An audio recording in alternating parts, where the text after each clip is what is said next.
station?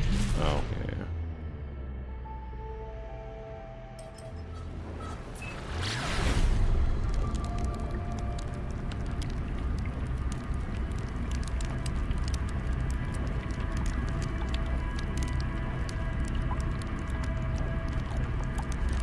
With a fire.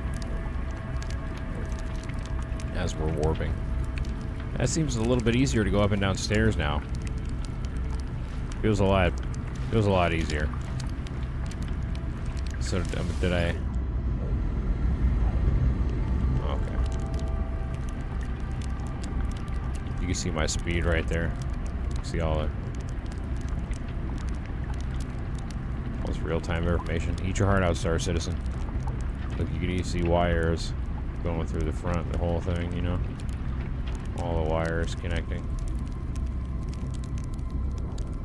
I even put a little fan right here. And then this little screen.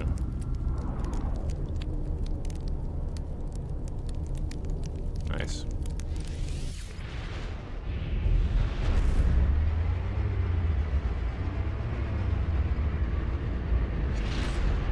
The heck?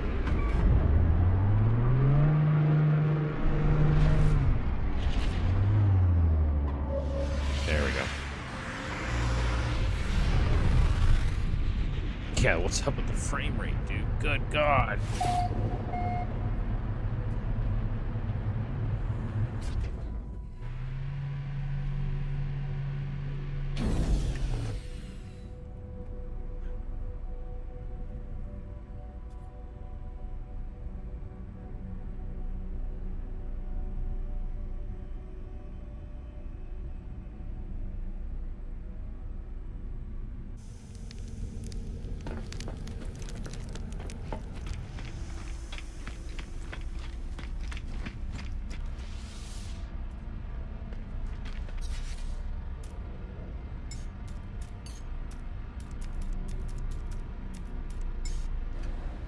There we go.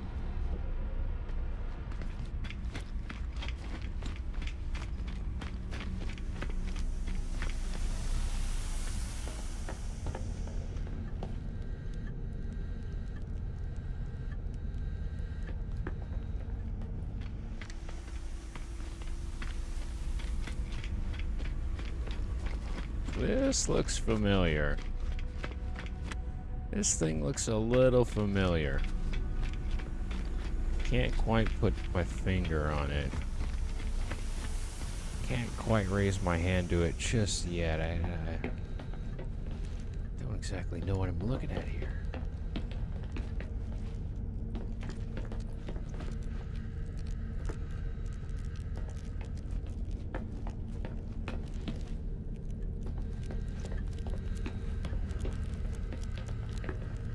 These look great now. All the windows look much better than they did just like a month ago.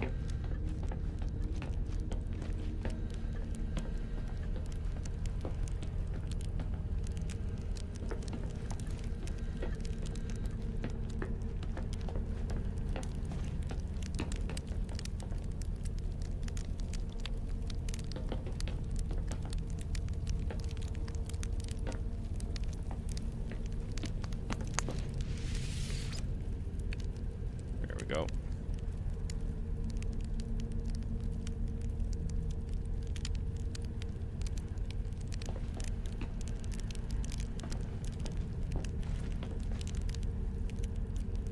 Hang on. What is this?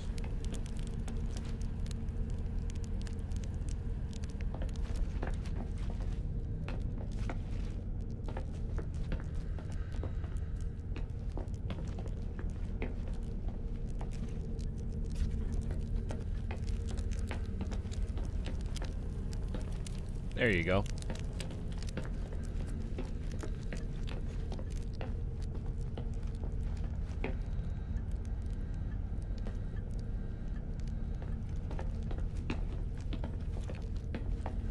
It's got a bundle of wire here, a roll of wire.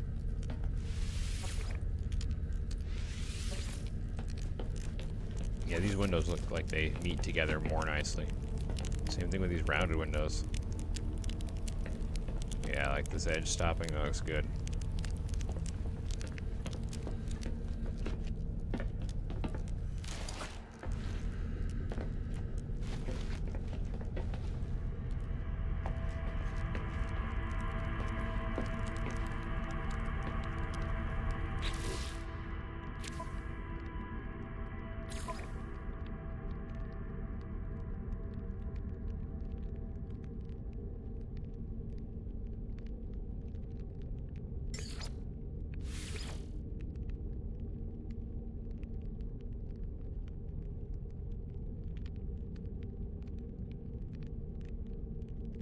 I fucking switch a setting. I think that's what I thought. You better snap back open, bitch. It's a shame that we have to rely on, like, DLSS and shit. The game is pretty well optimized, but something about OBS just kills the VRAM. So anyways, let's,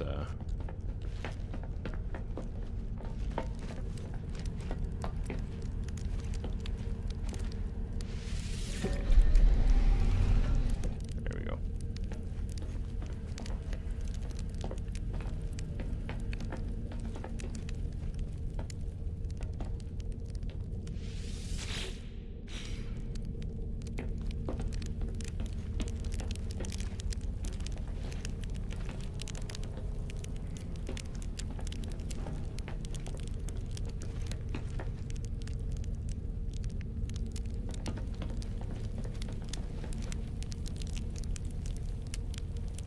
Okay.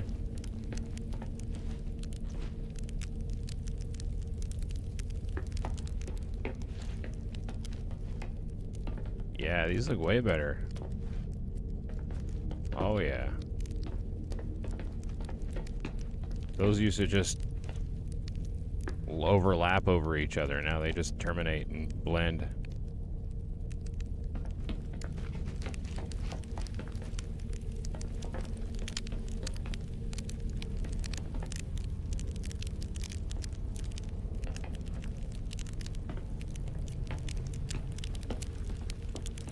Very, very proud of Hitler's Pride.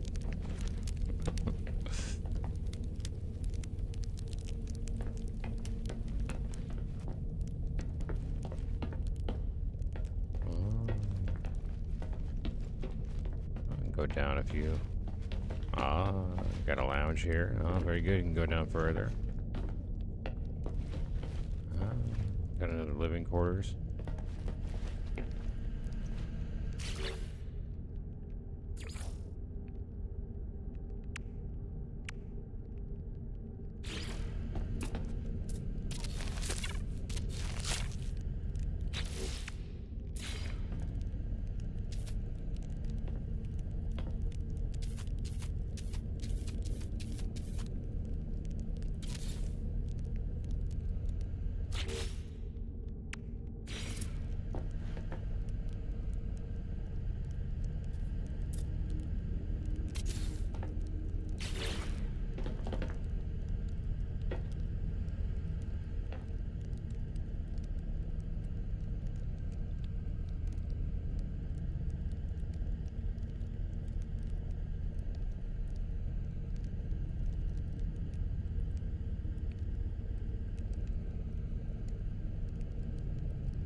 One sec.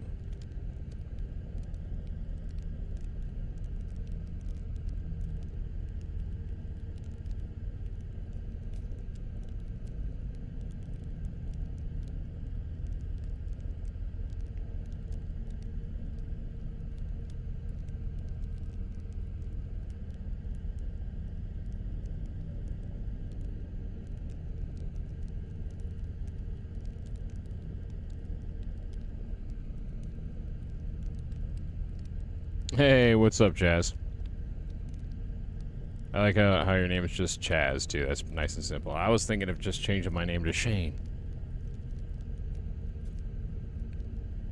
Right on, brother. Much love, man. I'm just, fucking... This is what I do with my life. Nice van. Nice van. Yeah, this is my RV, dude. It's called Hitler's Pride. That's so stupid. Just fucking, this is what I do with my life at 40 years old, dude. Got no fucking life, got no wife. Just got a calico cat. And, I do this for fun. I make, spaceships in this game and fly them throughout the universe. I was just racing a little bit ago. I had to end the stream, though, because my fucking internet was so bad. But now it's good again.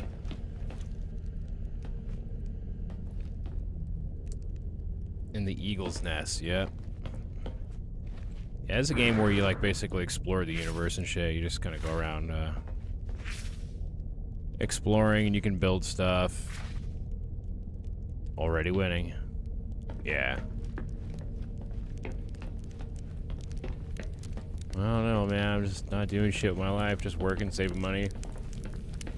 Building my portfolio. That's about it.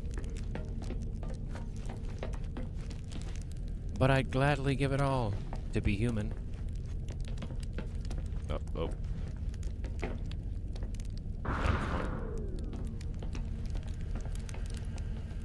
Oh, if I can just step out of this vehicle for a moment.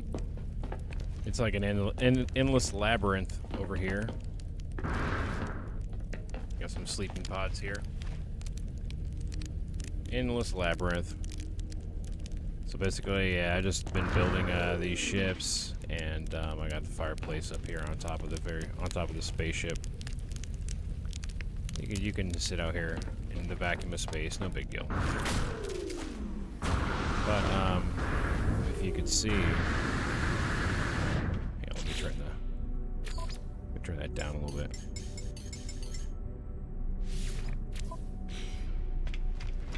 Might be able to see why they call it what they call it. Nigga chain. Nigga chain. AI.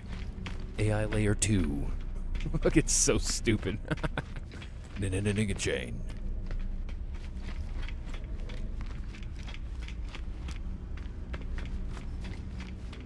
Oh, I gotta delete this. It's not straight, it's crooked. DOS crooked. DOS bye-bye. Got a little computer terminal over here. Yeah, why not? There you go. That's the shape of this spaceship. Nigga chain. Yeah, this is the shape of this spaceship. This is a real thing that you can do in this game. You can build a functional fucking flying swastika. So that's what I did. You know, it's just for lulz. I don't really care about any of this shit. But I did appear to lock myself out. So I'm just gonna fly up here and drop in the top. They need to work on the collisions inside this thing. Open that shit up. There we go. Got that hatch open. Boom, boom. Is that the peace symbol? Yeah, it's the Native American good luck, and it's the Indian good fortune to you, sir. Deep dive. This game? Oh yeah. Well, if you want to, No Man's Sky is pretty cool. This game. Oh shit, what did I do? Oh, first person. This game's also in VR, man. So like, I have my VR headset, and sometimes I'll put it on, play this shit in VR. It's pretty sick. You get a real good sense of scale for everything, how big everything is. Like, this ship is actually quite enormous, dude. And everything is to scale, so it's pretty sick. The planets are pretty close together, but it's like far when you are flying. This is kind of like an open concept, glass dome, cockpit kind of thing. This oh fuck, I hit Alt Tab. God damn it.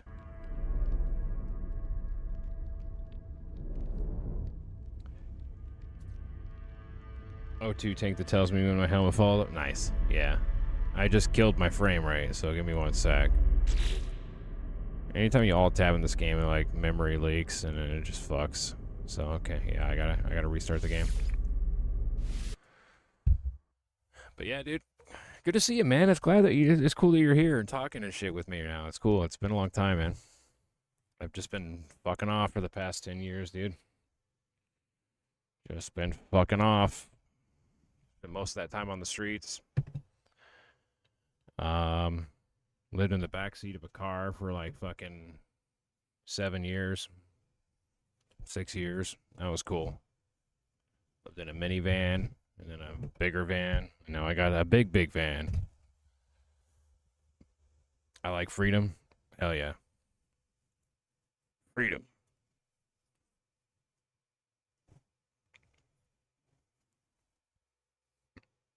Mean streets. And remember, in today's political climate, if you disagree with me, it's death. All right? And remember, Republicans are no longer the bad guys. It's for the fucking Democrat. The whole it's a role reversal, dude. They just swapped positions. Now liberals are like for war. Like for war and fucking for imperialism. Like it's the exact opposite. No, you will be subjugated. Like, it's crazy.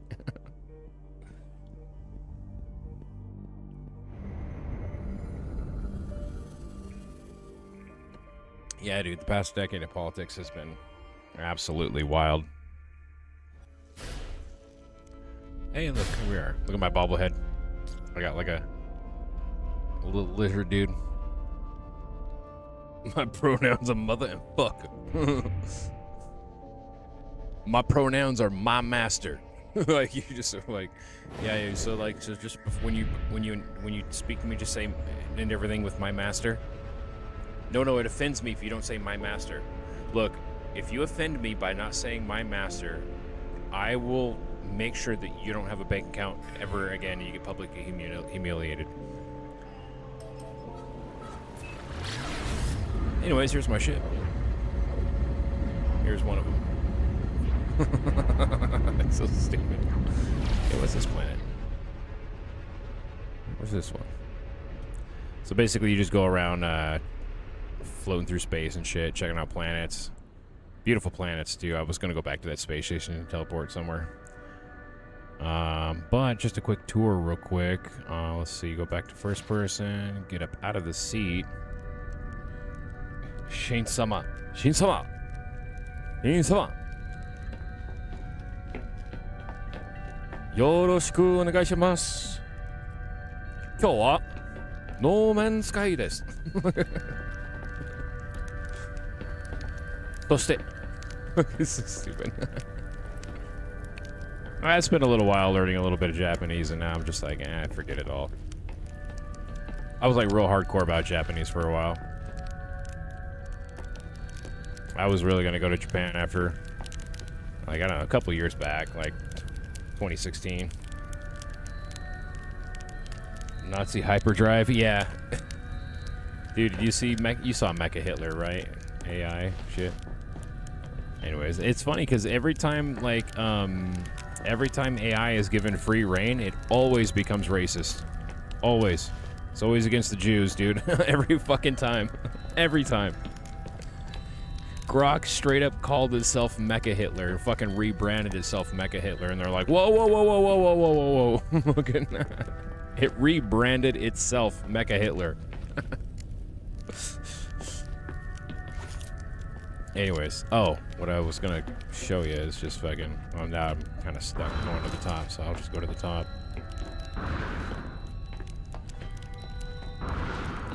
Yeah, it's a little inefficient, the swastika shape. But it is cool because you could just sit out here. The whole thing I do in this game, dude, or whatever I do in life, is I just find a cool place to sit. It's Wolfenstein fanboy, yeah, totally. Oh, what the fuck? What the fuck? Okay, something's fucked here. Yeah, I had to get up out of that. Banning? Yeah, ban him, dude. Ban Chaz. Ban him. He said Jews aren't that bad, dude. Ban him. I'm just kidding. I'm just playing. You know, it sucks. The Jews aren't actually that bad, dude. Some of the funniest people in the world are Jews, man. Jewish comedians are fucking top notch, man. Great engineers, great scientists. Just everything else. Yeah, Spacefire, yeah. Boom. Okay, cool. So let's just get up out of here real quick. This way. Sitting out here spacing. Here, let me swap it out real quick. Well, can I not swap? Oh, yeah, I can't do it. Okay, I gotta. Come on, you can do it. You can do it. There we go. Glitch through it and open the door. There we go. Nice. Now we're back in business. All right, let me just turn back around. I want to teleport to one of my nice bases and just kind of kick back for a second.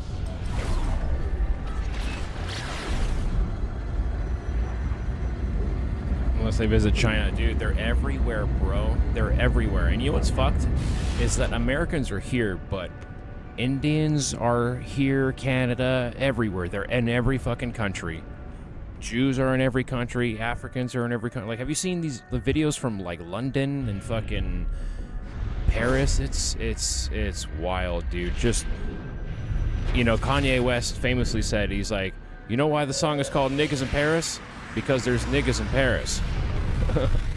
And it is like, it's like third world country, dude. The UK has been completely conquered. It's crazy, dude. This game looks awesome. Yeah, this is just the tip of the iceberg, dude. And it's only like, I think it's like 20 bucks right now. And they've given like massive updates for years. They keep blowing up the internet every time they drop an update, dude. They just drop an update, this ship update, the Voyagers update, where they allow you to make your own spaceships like this, these huge spaceships. Before they were just like these little like, let me show you. They were just like these kind of spaceships right here. These like really cool spaceships, but they're just single seaters. You know, kind of things like this. And so you can get in them, but you can't like walk around or anything. You know, and they're pretty fast and maneuverable and pretty cool, and they got good weapons and stuff. But people wanted more, and there's so much to this game. There's like bone hunting. You can like dig up like you know, dinosaur bones, and there's so much. You can do base building. Let me just teleport to a base real quick. And then those ships are also bases that you can fly around in. They're like mobile bases and stuff. And these space stations are all procedurally generated. Like, everything in this game is procedurally generated. Each space station you get into will have the same layout and essentially the same items here, but all of the colors and textures will be different. And depending on if it's like a great economy, like the quality of the materials will be better in the building of the space station. All sorts of stuff, dude. I really shouldn't be hooked into games, dude, but, you know, my generation, we got hooked into games early, man. First memory of a game was Mario Brothers in fucking 1988 or some shit, so basically, I'm just addicted to this game, and I got no life. And I just go around the universe finding cool little quaint places to hang out, and then I build GLaDOS. It needs more GLaDOS. And I basically just find beautiful spots to like, here's a planet that some people from the YouTube channel, some friends that I made on this channel, we went to find these beautiful planets, and then we'll build these bases, build these compounds. You're weird if you don't game now? Yeah, I guess so, man. It's kind of weird.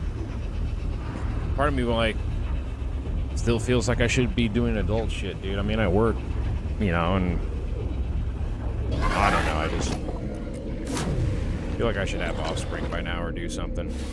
But really, I'm just trying to get my finances in order. More than anything. Oh, great, and it's dark. Can't see shit. Here's just something I created. So I didn't give up on my architecture skills. I just use it inside of a video game now. I'm going to hell.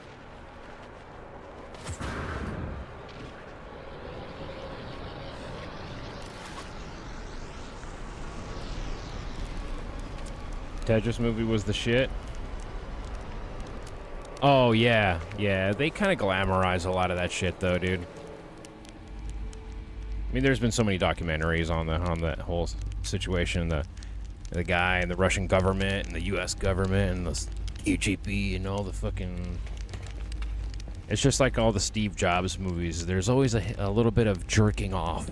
There's always a little bit of a flatulation. It's like, oh, Like the my favorite Steve Jobs movie, though, for example, is the Ashton Kutcher one. I really like that one. He does a great job, but it's still like not exactly true. Steve Wozniak totally disagrees with like his portrayal of himself. He's like, they made me into a whiny little bitch, and I never said any of that shit.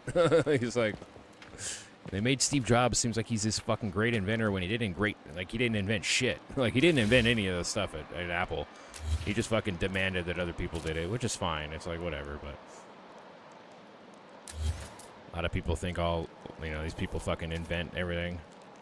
Like Elon Musk, that fucking poor guy, dude, lied about all the shit that he did with, like, SpaceX. Just straight up lied about, like, making the rockets and taking the time and spending 100 hours a week and fucking sleeping in the office and all that. He totally lied. Just made it all up.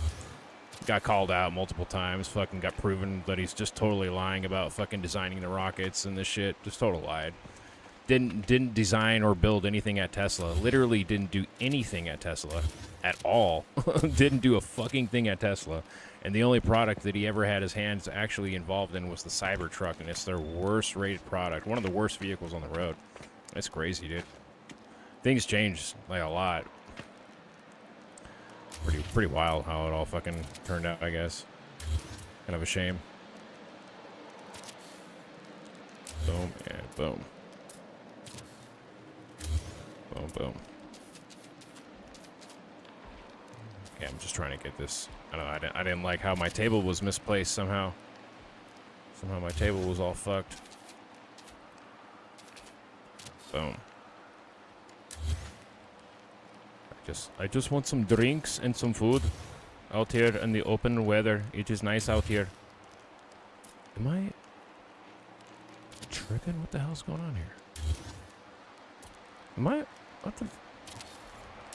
What? Yeah, something's up here.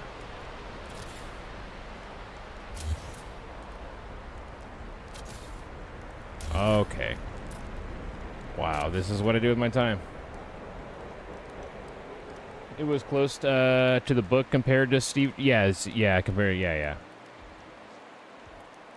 Screaming at your AI is your full-time job. Yeah, dude. You know, Copilot's not actually that bad. It's pretty good, actually. Copilot's been there for me.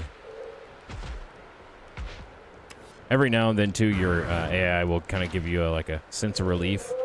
You like think something's hard and you ask it and it's like, oh, thank God. Wow, it really did that for me. Wow, I can't believe it. Yeah, here's a dinosaur, by the way. Oh, hold on. Let me scan this rock. Boom.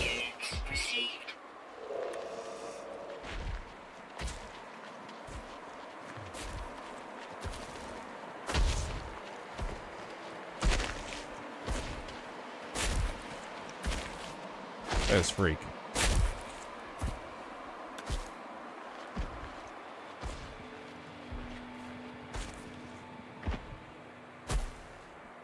More liminal spaces at 3 a.m. I'll just break into an empty Party City, dude, and just turn the power back on. Nothing's on the shelves, but they got those liminal spaces. Going to the back, break into the back office of a Party City at fucking 3 a.m. Just turn the lights on. It's nice and quiet. Not even the HVAC is running.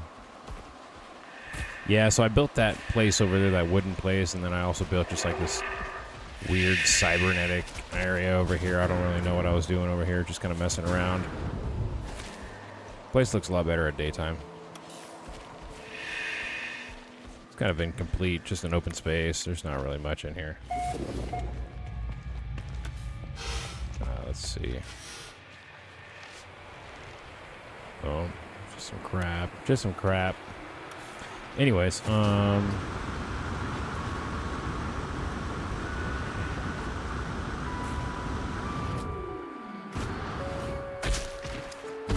Nightmare fuel, yeah. The nanos. Let's see. Oh, sun's coming up. Thank God. I swear this planet has a longer night than it does day. And, like, one of the things to do in this game is to try to see if you can find a planet. There's, like, quintillions of planets in this game. There's literally, like There's like 45 quintillion planets or something. It's nuts. But the thing is to try to find like an Earth-like planet. If you can find a planet with blue skies, green grass, and blue waters, and you're pretty on it. Especially if it's got like Earth-like fauna and flora, like you're doing pretty good. See this little thing I built? I built that. Yeah.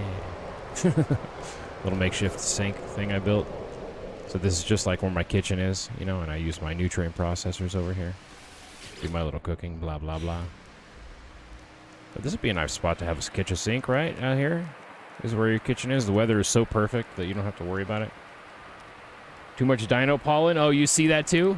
You see the dino pollen just floating in the wind? Yeah, if you look close, hold on, let me just sit here real quick. And if you look close at the pollen, it's actually those, what do you blow in the wind? Those, not a dandelion, you know, those like cotton things that you blow and you make a wish on. I forget what they're fucking called. Oh, they got like the little spores on them. That's basically what it is. Floating in the wind. But yeah, I try to like invite people out here and we just hang out in the game. That's all we do in the game. Just like in Ragnarok, dude, my favorite thing is to sit down. This is all I do in video games, dude. I just hang out in cool architecture, find unique spaces and environments, and just hang out.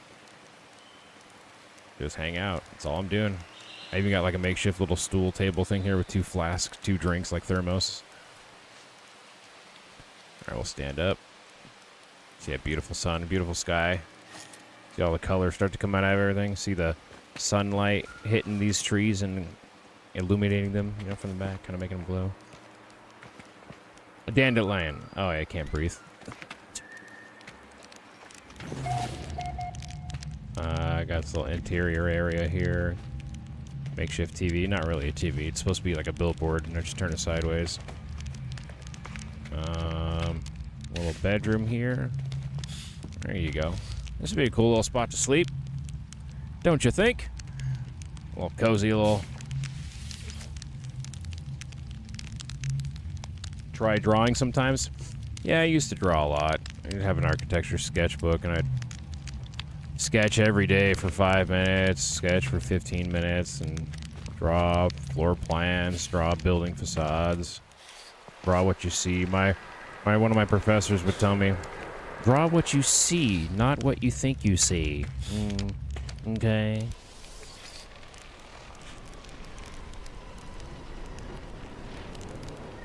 Now I just say, hey Copilot, draw me this. Or design a floor plan. Make sure it's to code. Anyways. Yeah, this is what I'm doing in my life. Got the little places to lay down. Got another bedroom up here. Some stuff on the tables.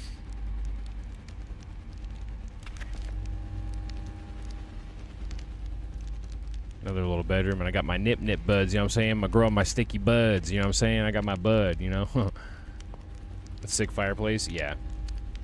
Yeah, fireplaces are some of the coolest things to make.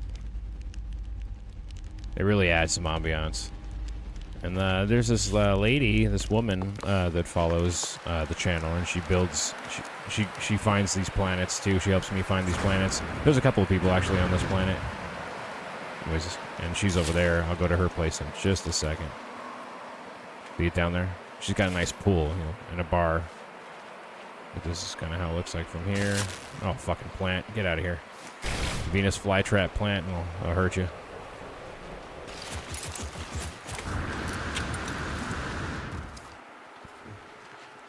Oh, yeah. Yeah. Just some crap. Big dead dino. Poor guy. He was hunted by that, by the other one.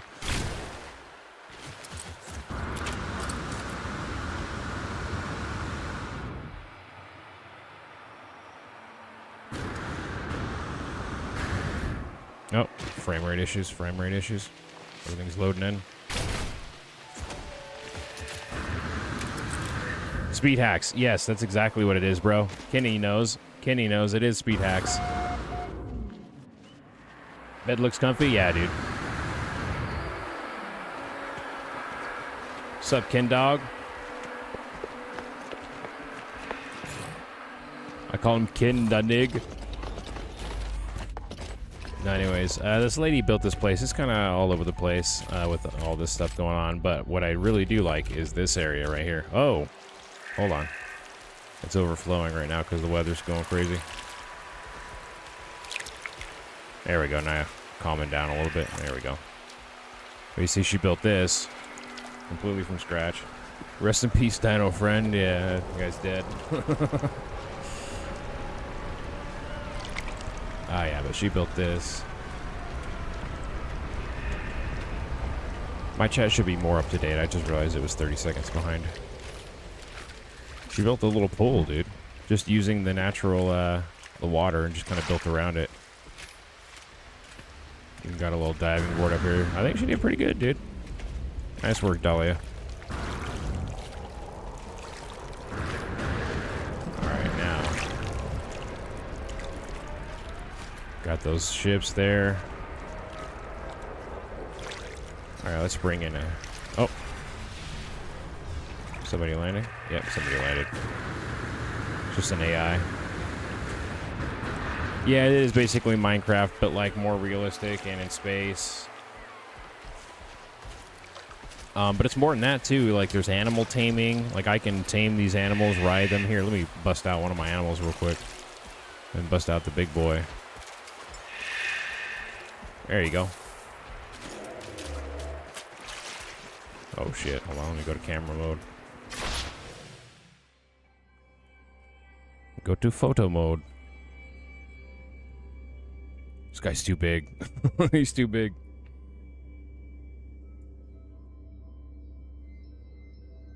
This guy is way too big.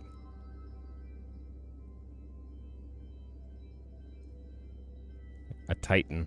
I made a Titan.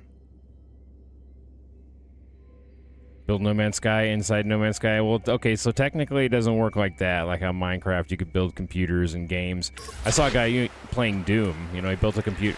Many guys now have built computers inside of Minecraft, and they keep making mods that allow for more blocks and allow for more space to be used to create the hardware for the computer to create its to increase its power. So they've been able to do more crazy, crazier and crazier things. It doesn't have a thing like what Redstone. Exactly. Redstone, yeah, no redstone. Oh, actually, no, it's not true. Hold on. They're called byte blocks. 1 second.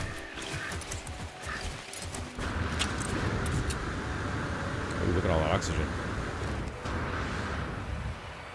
Am I within my base? No.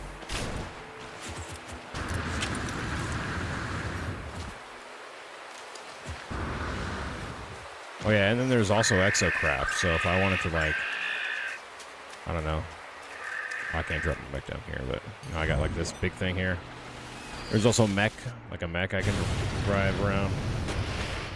And like this big old Colossus, big old off-road vehicle.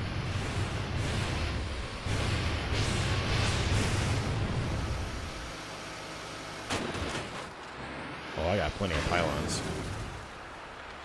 But yeah, so basically with this thing here, these light boxes, you could like, there's a wiring and electrical system in this game, so like you place items here, right?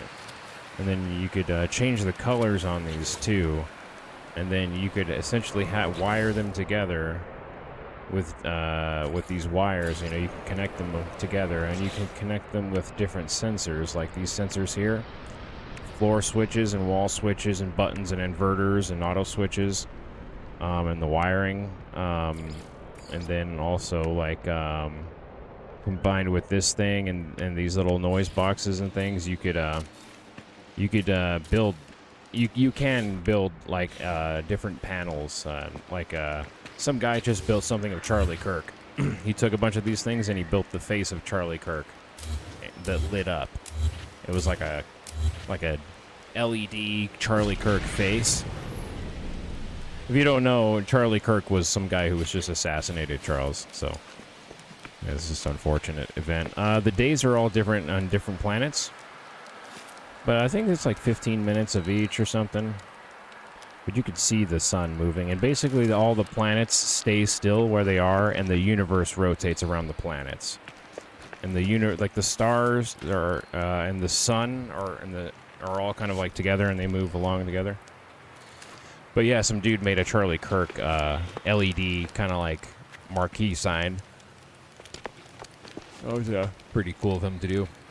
And he essentially attached it to one of these ships. So when he was flying around, it was attached to a ship, and it was like he was flying around a big billboard of Charlie Kirk's face. It was actually pretty sick. Let's see here. Oh, let me bring my freighter. Boom. There's my capital ship up there. You can see it up there, Charlie?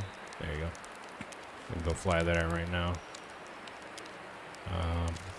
What I should do, though, is actually get down here, get my ass in a cave, get low. Oh, shit. I really hurt something? Oh, what did I break? Component repaired.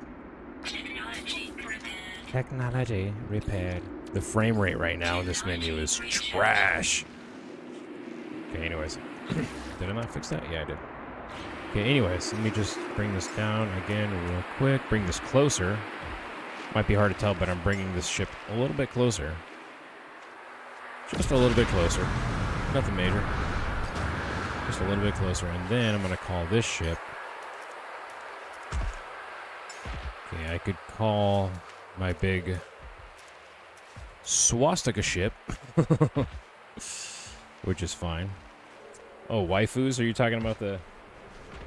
Or the anime waifus? Are there any anime waifus in this game? There are some female-type characters, but... I don't know. Let's see. Here's another one of my... They're called Corvettes. These big customizable ships that you can block together and make your own. Except I don't appreciate the fucking 40 frames per second. What the fuck is going on here, dude? Something just broke in the game. Sometimes, like, things happen, and then the game fucks. Like, right now, I gotta restart the game, because this is unacceptable frame rate right here. Okay, it just jumped up again. Okay, so... Dude, it is all over the place. What the fuck? Alright, let me... The Nazi ship. Oh, yeah, did you not see that? Nazi? Did you Nazi see that? Here, something's up with the frame rate, though. That's not supposed to be 30... Yeah, let me restart the game, though, real quick again. For some reason, this game has a memory leak problem, and I don't know why they haven't fixed it yet. They fix everything in this game. They fix everything in this game. I don't know why they don't. Seriously, the amount of updates this game gets, though, Charlie, is crazy. Like, this game came out 9 years ago, and they're still like, this game has come such a long way since 2016. Looking back at the 2016 footage of this game, it's, like, ridiculous. It's night and day. And the game, when it launched, was panned, was very criticized for being a real shitty game when it launched. It had nothing. There was almost nothing to do in the game. The game ran like shit. I mean, the game was absolute trash. And the people, Hello Games, they really, dude, it's like literally the #1 video game redemption story of all time is this game. And it's just a cool little story. Like, this crew worked really hard, and they did everything right. They did everything right. They actually give a shit. They actually care about the people who play the game. GTA 5, dude. GTA 5. GTA 5 is still like the #1 game of all time the fucking people are playing. It is crazy, dude, because when it came out on the PS3, and it launched, and we would play the shit out of that game. We were blown away by it, and it ran at 30 frames a second. So, yeah, and the game does suck now, by the way. Yeah. He's saying this game sucks? Fuck you, Arrow. You're the one who got me into this game, you piece of shit. Fuck you. Anyways, yeah, GTA 5 came out on the PS3. It launched. Final Fantasy MMO was biggest competitor. The Final Fantasy 14. Yeah. That came out also like 10 years ago, and it launched pretty bad. Shut the fuck up. It is not outdated, you fucking scum. Anyways. Final Fantasy also launched in a rough state as well, and then redeemed itself by catering to the audience and really, they really did the right thing, you could say. But dude, GTA 5, so it launched on PS3. We played the shit out of it. I'm sure one of you guys still got that copy laying around somewhere. Game ran at 30 frames a second, was like in its infant state, but we were still blown away by it. The game has had like 12 or 13 years of updates and re-releases. There's like 10 or 12 different versions of the game, and they're all just the same. And they're all like, it's hilarious how many different versions of Grand Theft Auto 5 there are, because like, you know, on Steam there's like the regular and enhanced version. By the way, I don't give a shit about the enhanced version. I just play the regular version, and you can get mods or whatever. The enhanced version is just, Rockstar was doing this thing where they're just trying to re-release all their shit and just shovelware, dude. Just trying to put out, just trying to shove shit down your fucking throat. Here, just take our fucking game. Here's a new version, you piece of shit. You fucking American scum. Play it. Play the fucking game. Here's the enhanced version. Anyways. But then, yeah. No, it's fun, dude. Yeah, it's a good game. But definitely, like, the amount of versions that came out was crazy. And then, so what happened is when the PS4 released, that's when the game went into high definition, because before it was just at like 720p on the PlayStation 3 at 30 frames a second, and then it went to the PS4 and went up to like 1080p at like 60 frames a second. And then PS4 Pro came out, and then it bumped it up even higher, and they re-released it again for PS4 Pro, and then they released it like they re-released it like twice on PC on Steam. And then there's and then with like the Xbox One or the Xbox Series versions that came out, they just keep re-releasing them. However, during that time, they also released another game, Red Dead Redemption 2. And Red Dead Redemption 2 is leaps and bounds better looking. It's way more beautiful than Grand Theft Auto 5. It's crazy, dude. Red Dead Redemption 2 is like I like that game way more than GTA 5, and I didn't think I would, because it takes place in, you know, you have to ride horses and shit, and there's no cars. But I tell you what, dude, we were blown away by when GTA 5 came out, by how many voice lines there were, how many little details there were and everything. Red Dead Redemption 2 is way more. And it doesn't seem like it could possibly be, because it's just like out in forests and mountains and shit. Like, what kind of detail could you have? But dude, I'm telling you, bro, like, Red Dead Redemption 2 is crazy. Red Dead Redemption 2 is probably the greatest video game ever made, even though it's not one that, like, I play the most, you know? But it is probably the greatest video game of all time, Red Dead Redemption 2. It really shows what they, like, what the next generation was after GTA 5 was Red Dead Redemption 2. But beyond that, yeah, GTA 6 is even blowing people's minds more. Like, there's a scene where one of the main characters is walking out of a liquor store, and she has a 6-pack of 6 bottles of beer in her hand, right? And then she like, people were blown away by the water physics, the liquid physics inside of the bottle. Like, people are like, what the fuck? Like, couldn't run a hat, keep giving me an error, starts up right away in mode. Yeah, there's some bullshit with a lot of these modern games, dude, because they all require secondary software to run. Like, with fucking all the Rockstar games, you need Rockstar Social installed, and it has to be updated, and it's just a fucking mess, dude. And if you play any Ubisoft game, you have to have Ubisoft Connect or whatever the fucking... There's so many things that I won't touch now, and I just stick to older games because they just want so much from you, you stupid American scum. Play the fucking game and give us your money, you piece of shit, and then die. That's what it feels like, I swear to God. No, shut up. Give us the money. Give me the fucking money. Give me your stupid money, you fucking American. And Arrow, since he's not one of us, So he's okay with all that shit. He's I don't give a fuck, dude. I install this, I install that, I install that. I'm like, dude, he's got like 15 different fucking programs just to run one game. Vanguard. Vanguard is the worst, dude. Vanguard is like literally malware, I think. I think they got sued for being Chinese malware. I think it was Vanguard. Or was it Valorant? Valorant was straight up malware. Shut up, Round Eye. Give me the dollar bill now. Yeah. Fuck, dude.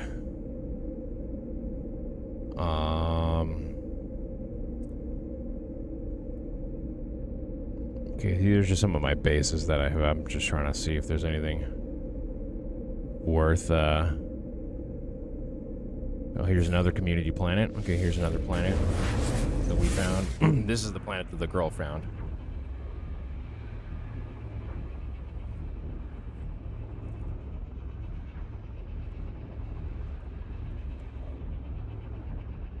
So anyways.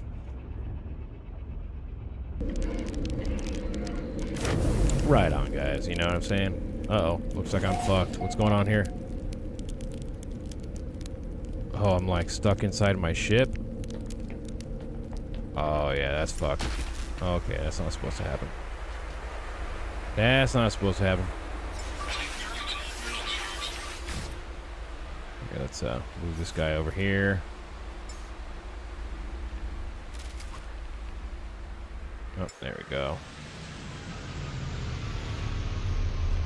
Assassin's Creed look, yeah, kind of. It's the Ezio fucking. It's the cape, yeah. It's the hood. I know. That's just the only thing that doesn't look super silly. The game was originally designed to be like a 1950s or 60s like retro sci-fi comic book cover or something. And then they kind of slowly changed the art style to be more realistic and kind of more beautiful. But it's kind of pulling away. It's kind of like pulling out two different aesthetics. But them doing this update where you get to like create these ships that you can walk around in, and oh yeah, you can skydive. Let me skydive. Let's do some skydiving real quick. That's what I want to do. Oh, did I just see a part floating up in the sky? Hold on. Anyways. So yeah, you can, they did a cloud update. I remember when they updated the clouds, it was like a big deal. And I have the cloud settings on like pretty low too, so they're not like my graphics aren't that crazy right now. The graphics can get way better in the game. I have everything to like low, medium. Mostly just because the stream, to run the streaming software, like, takes all the VRAM. Like, I have a great video card, great system, but it's just the VRAM specifically is my issue. Specifically got a VRAM problem. It's like way underpowered in that one department. Otherwise, it's great. So what I like is hopping out. Oh yeah, so I'll do a quick little tour. So this is like a real basic version of one of these ships. It's like 2 rectangular habitat units, and then a cockpit, and then just the basic engines on the side, and assortment of stuff, you know, on top and bottom, landing gear, guns, whatnot. Point webcam, head monitor, and use as a mirror. Oh my god. But I just wanted to keep this build simple. But the cool thing about this stuff is that you can add all sorts of like little decorations, like these little wires I added. Little wires that go down through here, all this stuff. This medical unit, this medical bed here. You know, this whole array here, this gun rack, this little computer terminal, that poster. This little pile of stuff, this pile of storage, all this stuff here. These things, and by the way, all these are functional. Like, I can go in here, this is a storage area, I can store stuff here. These are item containers that contain stuff. This is a mission radar, so I can use this to activate missions and stuff. I just put like a little computer terminal here, just for a little bit of lore, just a little statue, one of my old ships. The Golden Vector. I'll put a little vent here, a little computer terminal pad here. Oh, I got a little flask here to drink in case I'm thirsty. And in VR, if you're playing in VR, you physically grab these things right here. Those are just for the cockpit, to like raise the cockpit. So you would physically grab those. You bought all the DLCs. You know what's funny is there's no purchases whatsoever in this game. They give everything for free. So once you buy the game, you have everything forever, permanently. You'll get every single update, and they've dedicated. This game came out in 2016, and they have dedicated. They have come out on stage, and the creator of this game has said that he is dedicated, and he promises to give 10 more years worth of massive updates, game-changing updates, until the year 2034, at the very least. He says at least we're going until 2034. Communist game detected. Yeah. And then I just made a little bathroom area here with my weed. Gotta have the weed. A little fake toilet. But they're about to actually launch a bathroom module to attach to the walls. Anyways, I just try to make this place look as cozy as I can. This is a really basic build in this game. But what's cool is you can pack it with detail. Like just all these little things I put in here, like these little crates and this and that, and that little thing on there, and just like just little things here and there, a little locker. None of the stuff is in here, but I put all this little stuff in here, and it just makes it more cozy. The lighting is cozy. Got this little kitchenette here, this little Star Wars chess-inspired table that I just realized is misaligned. Oh, that fucking bugs me. It's not aligned. Oh no. Oh no. Oh no. Real cozy game. Yeah, the whole thing is supposed to be cozy. I made these little things here. There's a nutrient process. You can cook things here. Oh, I got some cream. I'm actually gonna refine the cream, make some butter. 2 minutes for butter. Okay, cool. I just like making cool spots to hang out. Like right here, just a cool little table, little side table. You got your little drinks on the table there. Right there, you got little drinks, and you got some sort of data readout. You know, as you're sipping your drink.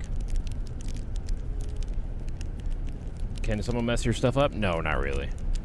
Unless I give them permissions, like if I have a friend and I want to give him permission to edit any of this, you can. You could, he could add his own. Like if I said, "Hey, bro, this is your spot. This is your bed," or whatever. He could, you know, open up this menu and start adding whatever he wants. If he wants to put a rug down or whatever, he could do something like that.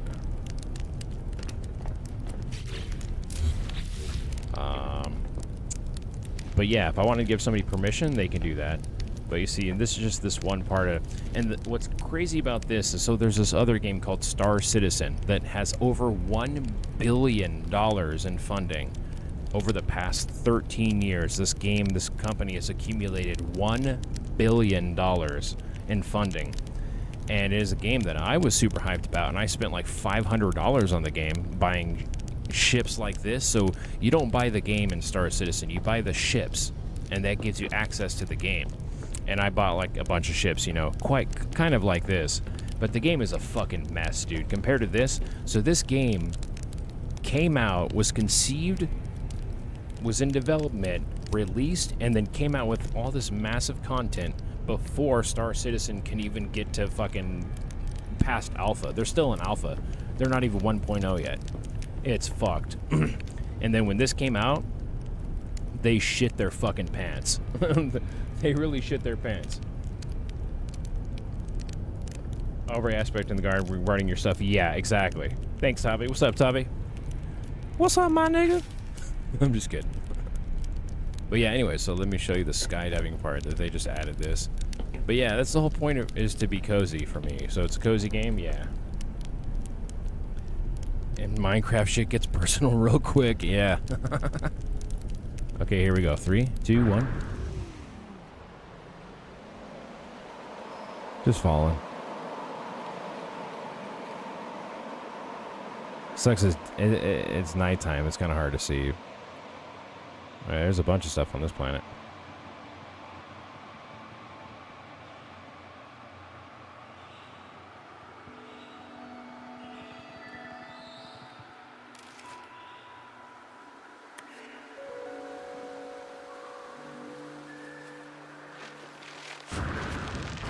There we go. Oh. Let's feed these guys.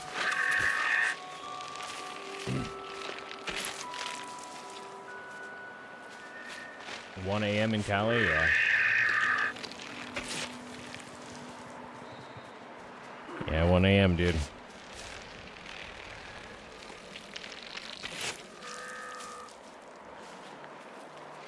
What's another cool pet of mine? Oh, yeah, and also the teleporter to the ship is right here. So if I want it just to teleport right back up, I just go right back up.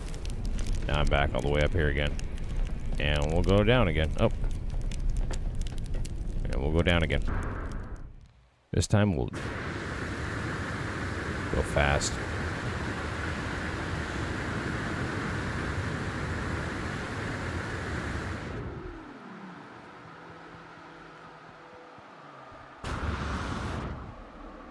It is Assassin's Creed. I'm jumping off the buildings, flying down, fucking landing in hay. Anyways, I designed this thing, or built this thing here with the help of that girl. She made this. Some cool alien potted plants.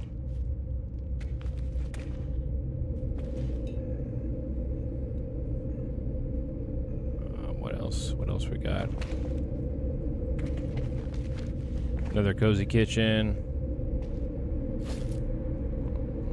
Cozy little dino area.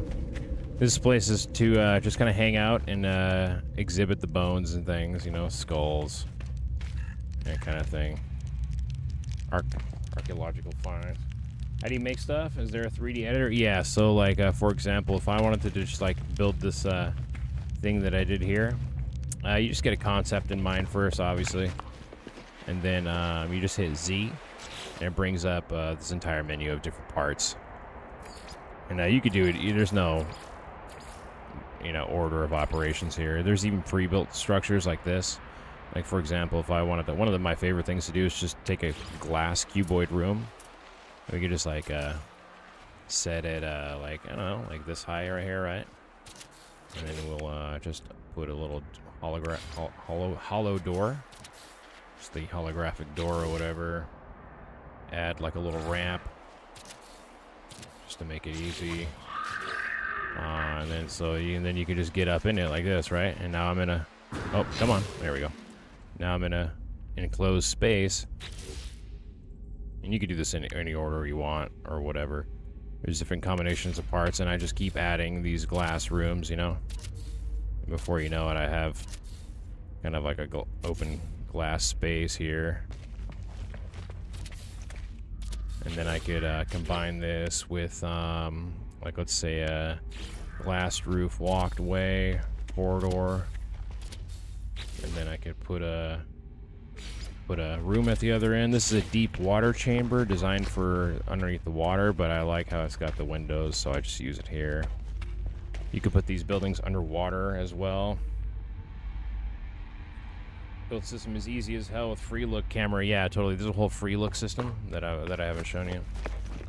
You basically just go in here, go to your edit menu, and then press B, and then you could kind of fly around, edit as your heart's desire.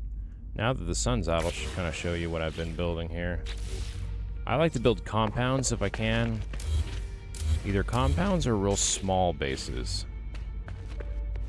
I like for it to be kind of purpose built almost. And this is a community planet, so there's like a couple of different people who have built on this planet. And community planet can mean anything. I just mean that it's people from this channel that have met up here and built. This is also what's called a paradise planet. So this planet. Paradise doesn't mean that it's Earth-like in the colors and, you know, plants. This just so happens to be Earth-like. By the way, check this guy out. Look at this fucking dork. Look at this dork. How does he fly in? How are you guys flying? There's no way your little wings are that strong. Look at this guy. He's like, get away from me. I want to feed him. Oh, fed the wrong guy.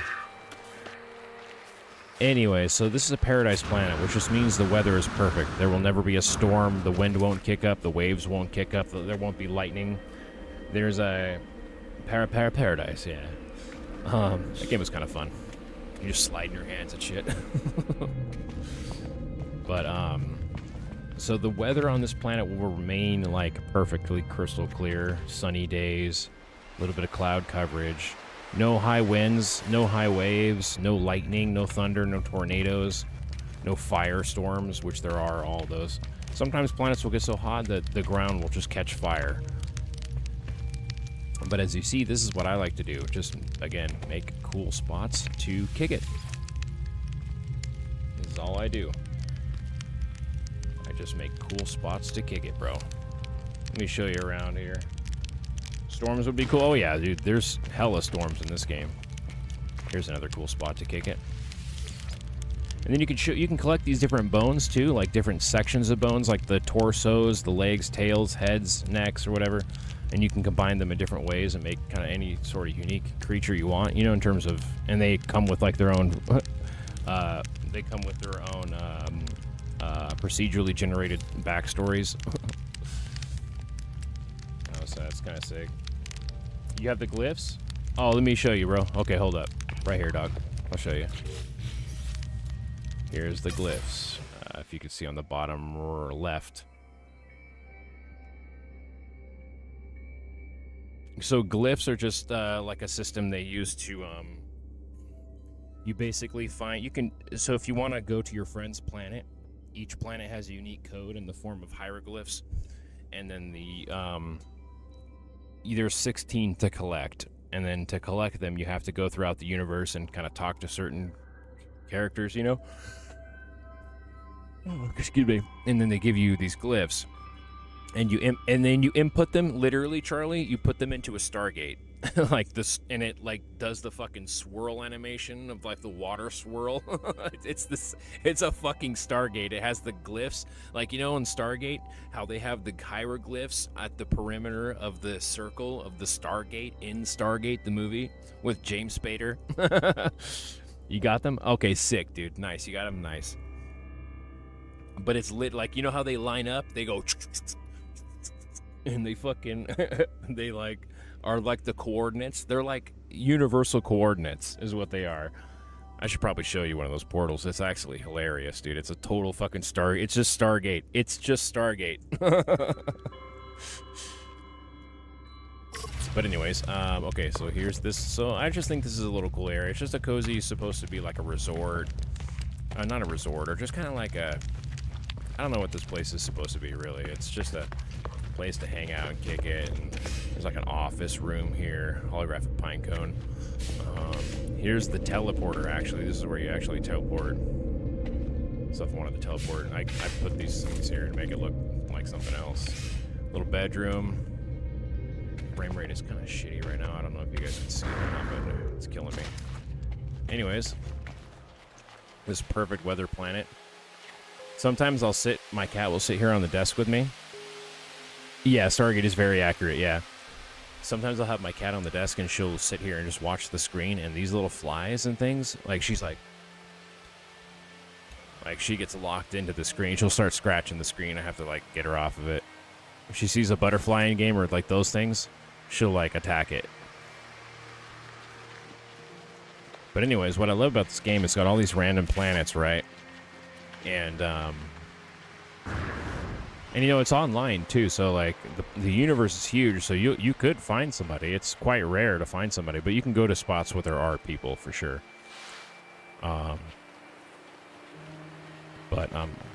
So basically I built out this way. What is going on with the loading? It's something's up with it today. I don't know. Why? Yeah, what the fuck is that? Anyways, the water here is like usually perfectly still. So I kind of built this little transparent dock. Don't mind these things. It's just for a glitch thing that I was using.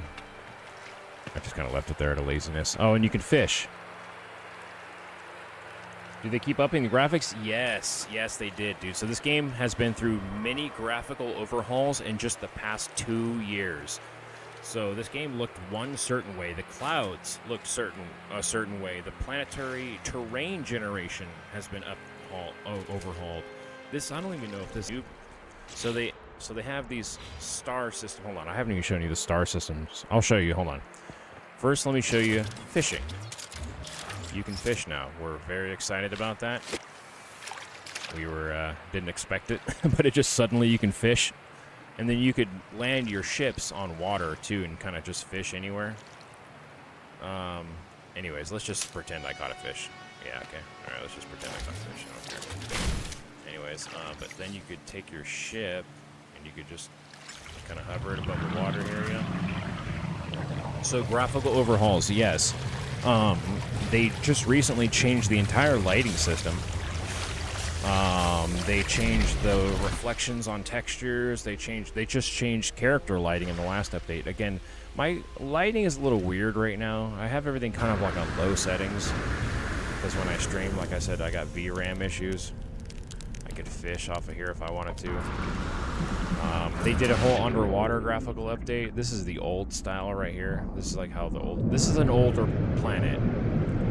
So like, there are like older and newer planets. Some of the newer technologies are in the purple star systems. This is a yellow star system, kind of like ours. But in the purple star systems, they have like really, really beautiful, enormous planets with massive valleys and stuff going through them. It's massive cliffs, massive islands, and gas giants. I'll show you some of that. But I like these ones because, I mean, it's like a quaint little forest. I mean, look at this. This is Ragnarok right here, dude. I'm going to hunt these things. Look at this fucking guy. These guys look retarded. But this is Ragnarok right here. Oh, okay, so let me show you. Like I was saying, so I built this bridge here, or this pier, right? Okay, I built a pier. And I also built this teleport room to this other plateau over here. Watch, you'll see. So it's just this little room here. Watch, just a little teleporter, and it's just to teleport me over there. Boom, so now I'm over there. And this is just a teleport room. And I got one over there. Oh, somebody's coming in. What kind of ship is that? Just an old fighter? This guy's not online, right? This is just an AI? Yeah, because sometimes these could be people. They'll just surprise you, but it'll tell you that they entered the system. And then now I'm over here to this landing bay area. Just a bunch of different landing. Yeah, see, this guy like landed this ship right here. What's up, dog? Talk to this guy right here. Whoa. The warrior barks with enthusiasm and prepares to open the dwarves' cargo hold for inspection. They are open for trade and negotiation. Blah blah blah. Offer to trade. He's got nothing. It's usually BS, but these guys you can get cool ships from these guys. The water here is like almost always perfectly still. See another guy taking off from another landing pad over. But this is my compound essentially. I basically started my base over there, and I got some stuff over here. It's like this whole area here, you know. Got a crane. Again, my whole thing is I just love putting chairs. Love putting chairs to sit down. Like, this is fantastic. This is great. I love just sitting. It's what I do. I sit. And I think I have something underwater here, or no? I don't think I have anything underwater here. I just wanted the landing pads to be out here in the water. Okay, great. Now I'll take the teleporter back. I'll take that back. Go back over this way. You should use the teleporters to cross great distances, and for some reason it hurts me when I go through it. I don't know why. And then I built this bridge over here. The frame rate is shit. But you just kind of build around the environment. You kind of use the environment, but use the trees. Look at the colors, man. Like, it really is gorgeous.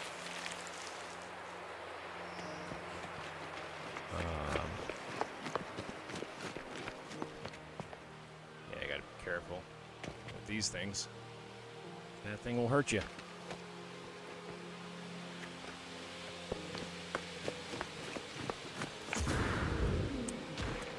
Anyways, just got some shit there. Ah, yes, because you are killed every time. Like Star Trek. no, they just convert your energy. And I watched an argument on that today, actually. They're like, no, they just convert your energy into energy. You're just energy. And they're like, no, they deconstruct you by every atom and destroy the original copy. And then over here, there's something else. This teleporter doesn't work yet. Actually, I gotta hook that up. There's just this little flat island thing over here, so I just decided to build just this little bit of nothingness.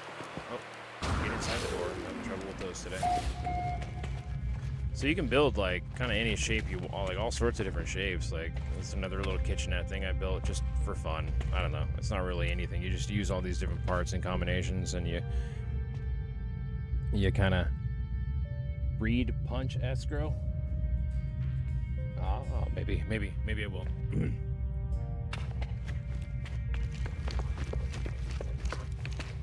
Needs more pourings? Yeah, dude. Yeah, I like playing Ragnarok on fucking on mobile. You can play it on your Mac too, because the iPad version will run on your Mac. So I'll just play it on my Mac. And you can actually interface directly with your iPhone in real time and just stream into your iPhone screen and use your mouse and keyboard. Dude, these doors are broken. God, they fix one thing and break another. What the hell? I gotta like jump over the lip of it. Anyways, this is where I'm growing my exotic plants, dude. I'm growing a lot of weed. You know, these things, basically you crush these things up and store it. Hell yeah, dude. It changes your internal gravity, dude, so it makes you feel lighter. That's why they call them Gravitino balls.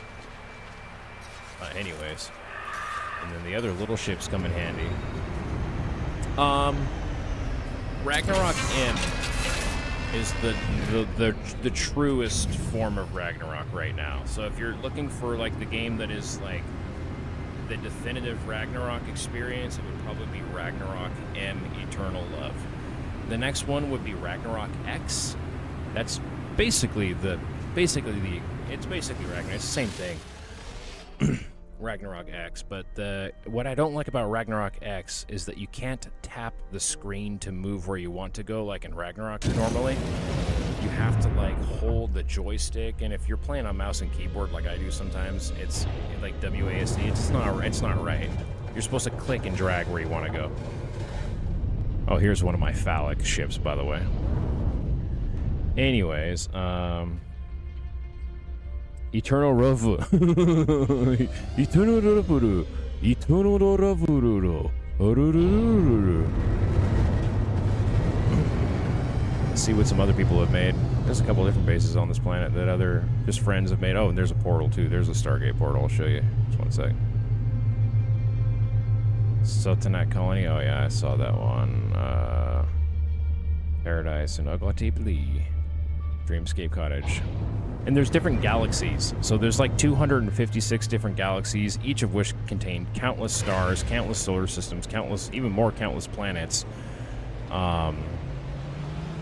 And this galaxy that I'm in right now has the lowest chances of finding a beautiful planet like this. However, it's a highly dangerous galaxy. It's a harsh galaxy, a highly dangerous and harsh extreme galaxy, but it's full of resources, so abundance. All these trees and everything I can cut down and make rocks and make, materials and things. I can use those for all sorts of stuff. This lady built something over here. We'll check it out. We'll land on her landing pad. Oh, look how beautiful that is. Wow. But I'm telling you, dude, sometimes it's great just to do that. And what we'll do is we'll go turn this off here, go to general, turn off the HUD. No more HUD. There we go. Look at that. I have my water turned to like low too. Let's see. Graphics. Water. Oh, water's high. Okay, well, I don't really want to mess with it. It doesn't look as good as it can, is what I'm trying to say. It kind of looks a little cheap right now. But I also think that's this old planet. But anyways, check this out, dude. As the sun sets. Look how beautiful this turns out to be, though. Like, this is about to get really, really nice. So this lady, her name is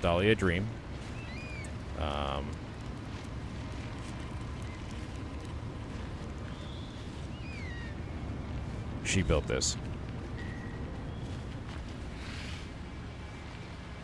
So just a little cottage with like all these different plants and stuff, and we'll get in here in just a sec. But she basically, you know, she's a girl, so she made it into like a little fairyland. You know, got mushrooms and glowing things.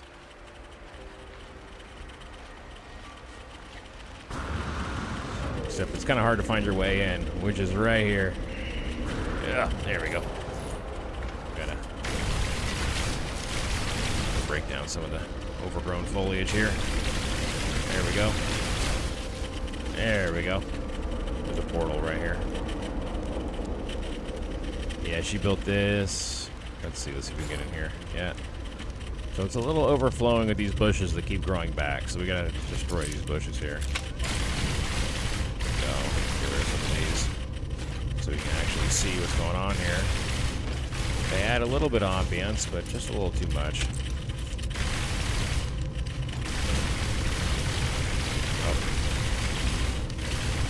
There we go.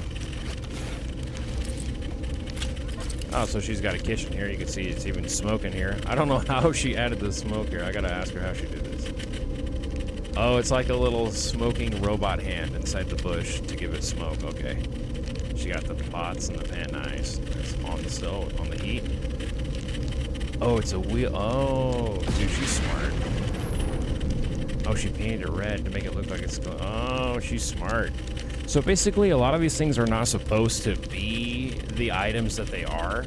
Like, there's no sink here. These are actually taps. they're beer taps.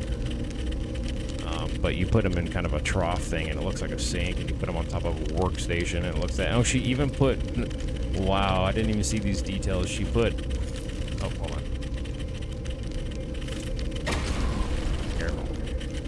There we go. Okay, she even put these oxygen tanks as the hardware handle. That's just a little touch. But yeah, just cool little... All the little flowers you see on the wall, everything, every little bit of floral decoration, every little bit of decoration everywhere she put by hand, so that was kind of cool. And then this is, again, just a YouTuber just online who just found, you know, just saw the channel and just said, hey, I'll join you. That's cool. It's got this little fireplace here. The lighting seems to be a little bit off. It's a little too bright. But, got this tree growing through here. He likes this tree. I'm not going to mess with it. He likes to keep it here. But, you know, I like to sit down. There's so much detail. There's so much stuff. I'll just sit here.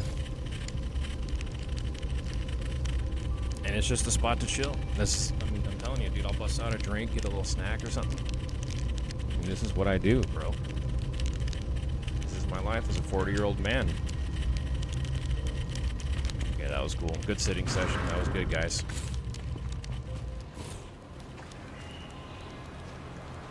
Beautiful little entryway, though, if you ask me. That's quite fantasy. I like it a lot, I do. Oi, you little wanker. Oh, look at this glowy bits on the creature's back here. So they updated the lighting system, too, so now it looks like the lighting looks real good. There's a tree house up here. Really cozy game. That's all I got, man. That's all I got in my life.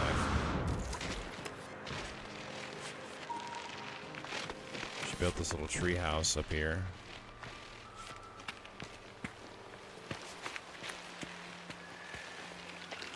Oh.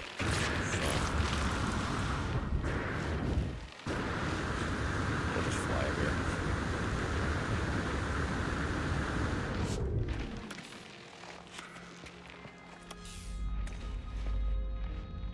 It's supposed to be like a little place to lay down.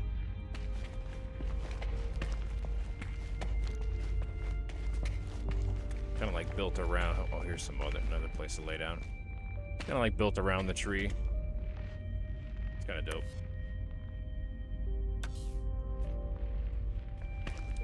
Let's see what else we got that's really interesting here. What else have we got that's really interesting in the game?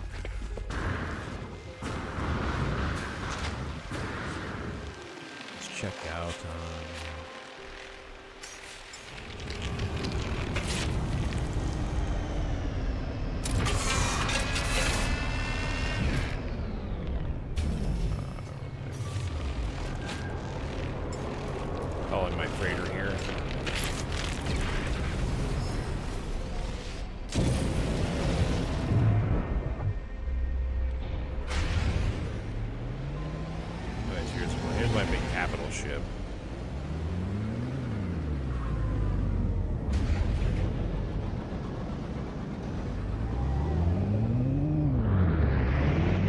my big guy here. I can go in there.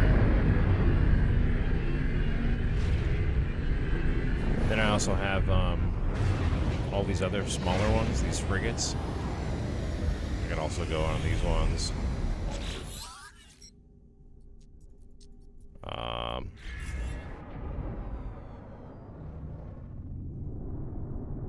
Yeah, this is one of the smaller ones too. And it's above my big one. So just little cool things you can do in the game. I mean, it's nothing major or anything. Oh, where did I go? Oh, I think I just teleported to the freighter. Yeah, okay. Cool. So this is my freighter. This is like my big capital ship. Statue of me, basically. But yeah, just the views you get, just the vistas you get in this game are really just kind of what I'm here for. And you could just be out here in space. You could even like, well, I'll wait till I get up there.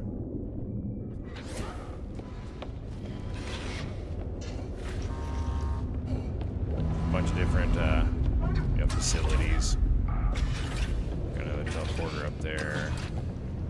Got an outside area over here.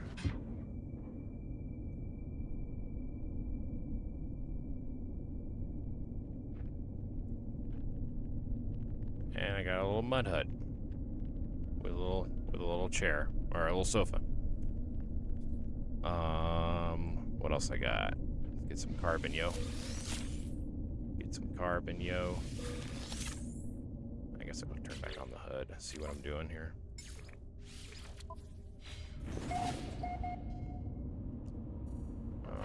Bada bang. What is going on with my game, dude?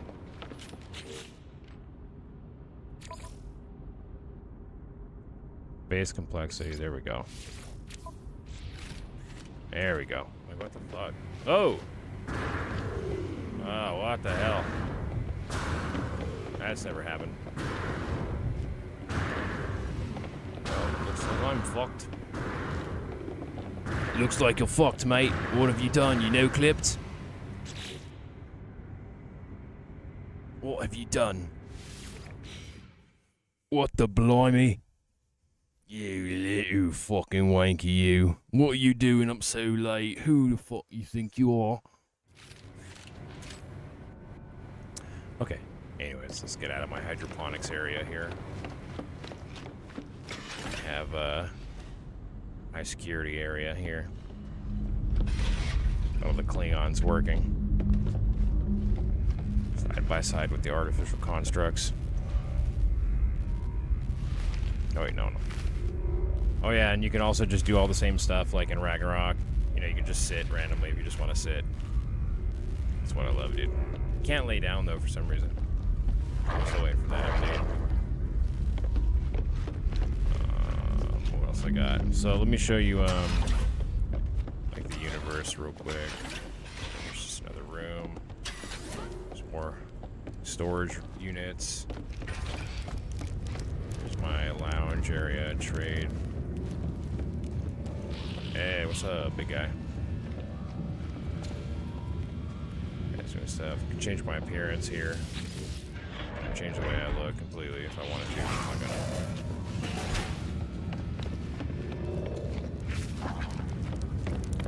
Planetary scanner room. We can scan the whole system. See all the different planets. On this planet, I have a base called This Is a Good Base, yeah? So that's pretty cool. This is a good base, yeah? So, that was neat. Got some freighter expedition area, some terminus.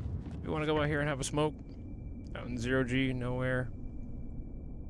Let's see,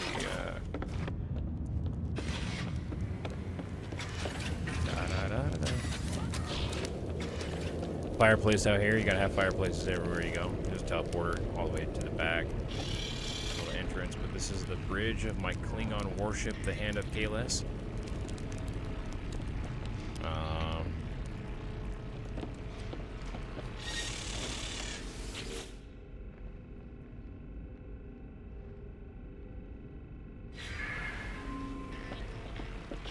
He used to be the captain. It used to be his ship. Now it's mine. Anyways, so every single dot you see here is a fully realized solar system. All the lines are paths that I've taken connecting these stars. Every star that's named here I've been to. Each one with this little label on the left is a base. I have a base on that one. And there's like literally less than like 0.01% of this galaxy explored.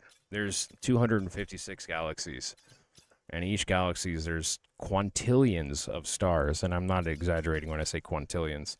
This little section, there's different regions of space. See in the top left, if you look at this galaxy, it's Ogtialabi. This galaxy is the name. And if you look at the top left or middle left, there's a circle. And that's the influence of how far I'm able to go. Yeah, this is what Spore should have been. Yeah. It kind of reminds me of Spore in a lot of ways. A lot of procedural generation and stuff, but taking it to the next level. And then there's red, purple, green, blue, and yellow star systems, right? And what you can see, there's like different colors too. So each different massive color, like the overall color, is a region. This green region, there's this red region over here. There's different regions of space. They kind of have more chances of different types of stars in each different region and thing. But the purple star systems in particular, with the purple here you can see, are essentially the latest technology of this game, what this game has to offer. So in each of these systems, you'll find the latest terrain generation, the latest assets, just like the latest technologies of this game. So it's kind of they're kind of cooler things you'll find here. But if you want an Earth-like planet that's real beautiful, you have a much higher chance of it being in a system like this. Like I've never been here, but this is a yellow star. And it's a system with water in it. I can tell that from just some of the items that it says there. And if you go here, you'll have a higher, but in this galaxy, a still lower chance, but comparatively higher chance of finding a paradise planet. Oops, that was an accident.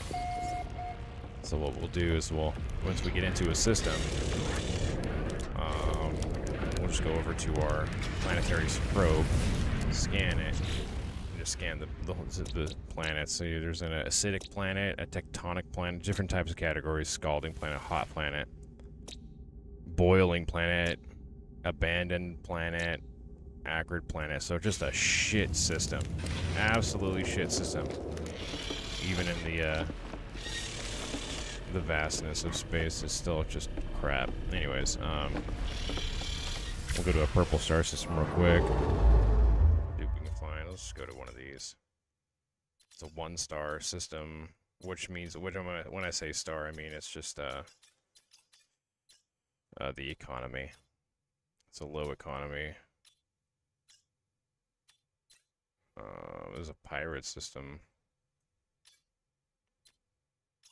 No, let's go to something decent. Oh, this planet has a giant. Fixer-upper system. Yeah. That's all I do with my time, man. I don't fucking know what to do anymore. I don't study. I fucking dropped out a long time ago. I don't know, I could probably go back now that my life's a little better, but things got real bad. Real bad, dude. Living in the backseat of a car for like 6 years is not really good for you. Kind of lost my mind a few times. Yeah, it's just ugly. Nah, nothing here. Let's get the fuck out of here. Nothing even worth showing. We'll do one more and then we'll just go to a base that I made. Try this. So each one of these star systems I haven't ever been to before.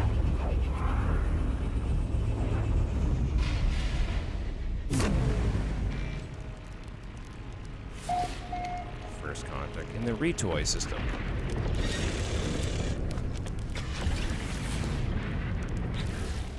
3 planets: Torrid, Frostbound planet, and a Rotting planet. They're all pretty gross, but we'll check out the The Frostbound planet. It's got howling blizzards for weather. It's patrolled regularly by sentinels. There's robots that'll kill you if you fuck with anything. And it's got full flora and bountiful fauna. So we'll check it out. We'll see if it at least looks cool. You were locked in a COVID closet? Yeah, with two guys you hate? Yeah, fuck that, man. I can only imagine, bro. Yeah, it's true that, dude. Yeah, thank God for freedom. Fuck. Fuck, dude. And I'm an atheist. Praise the Lord Jesus Christ.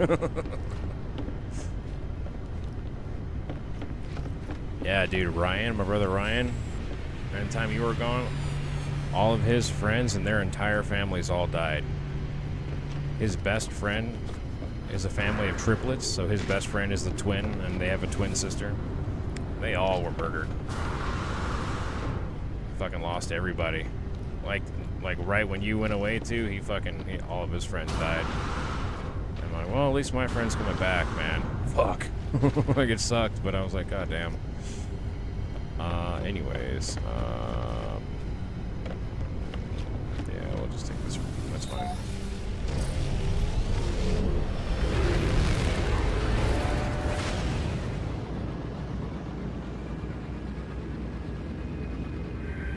Yeah, damn, yo. Yeah, bro. This is a strange looking Frostbound planet. It's like dark and weird colored. Usually they're all bright blue. Weird. Usually covered in snow. What's going on here? Man, where's the sun? Hold on. Where's the sun? Right there? Okay, so then what we want to do is stand on the most light side possible. But there's a huge lake here, so maybe we'll just move it right here. Full powered engines. So we can move faster through this. Okay, it's kind of weird coloration. It's like yellowish. Or is there some sort of a storm going on right now? What the hell is with the color shifting? Oh, okay, it is a weird planet. And it is choppy. I do not appreciate 40 frames a second. I do not. So it's very mountainous, very rough terrain. Earth-like trees almost. But they're frozen. Is that a big cave? Kind of. We'll land wherever the fuck we can. Kind of hard to land on these rocks. There we go, something. I got something. Living the UAP dream. Yeah, dude. I'm telling you, the things I've seen, bro, changed, rewired my brain permanently, man. Seeing those UFOs in real life and seeing the way they move, man, in real life, just, like, instantly rewires your brain, dude. And then that time, like, one of them, like, telepathically communicated with me, like, in a panic. Like, it was like, no, no, no, no, no. And just, like, fucking hit my brain. That was the weirdest thing I ever experienced in my life, dude. The frame rate on this planet is trash while I'm streaming, though, so I can't be here. Yeah, the frame rate's absolute shit, dude. But it's got some pretty cool terrain, for sure. What, is this water? What's going on here?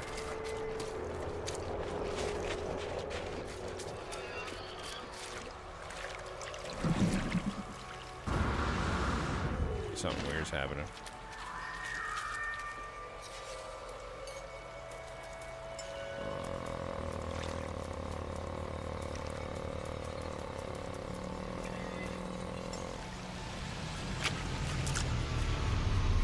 No, so what happened was, okay, so you know in Point Lomond Midway, there's the Carl's Jr., right? And it's next to, like, the TJ Maxx. It's on Midway and Rosecrans. And there is, like, used to be a Sizzler that was right there. It ended up becoming a place called a Yummy Buffet. It was a Chinese, it ended up turning from a Sizzler to a place called Yummy Buffet, a Chinese restaurant. Why can't I get in here?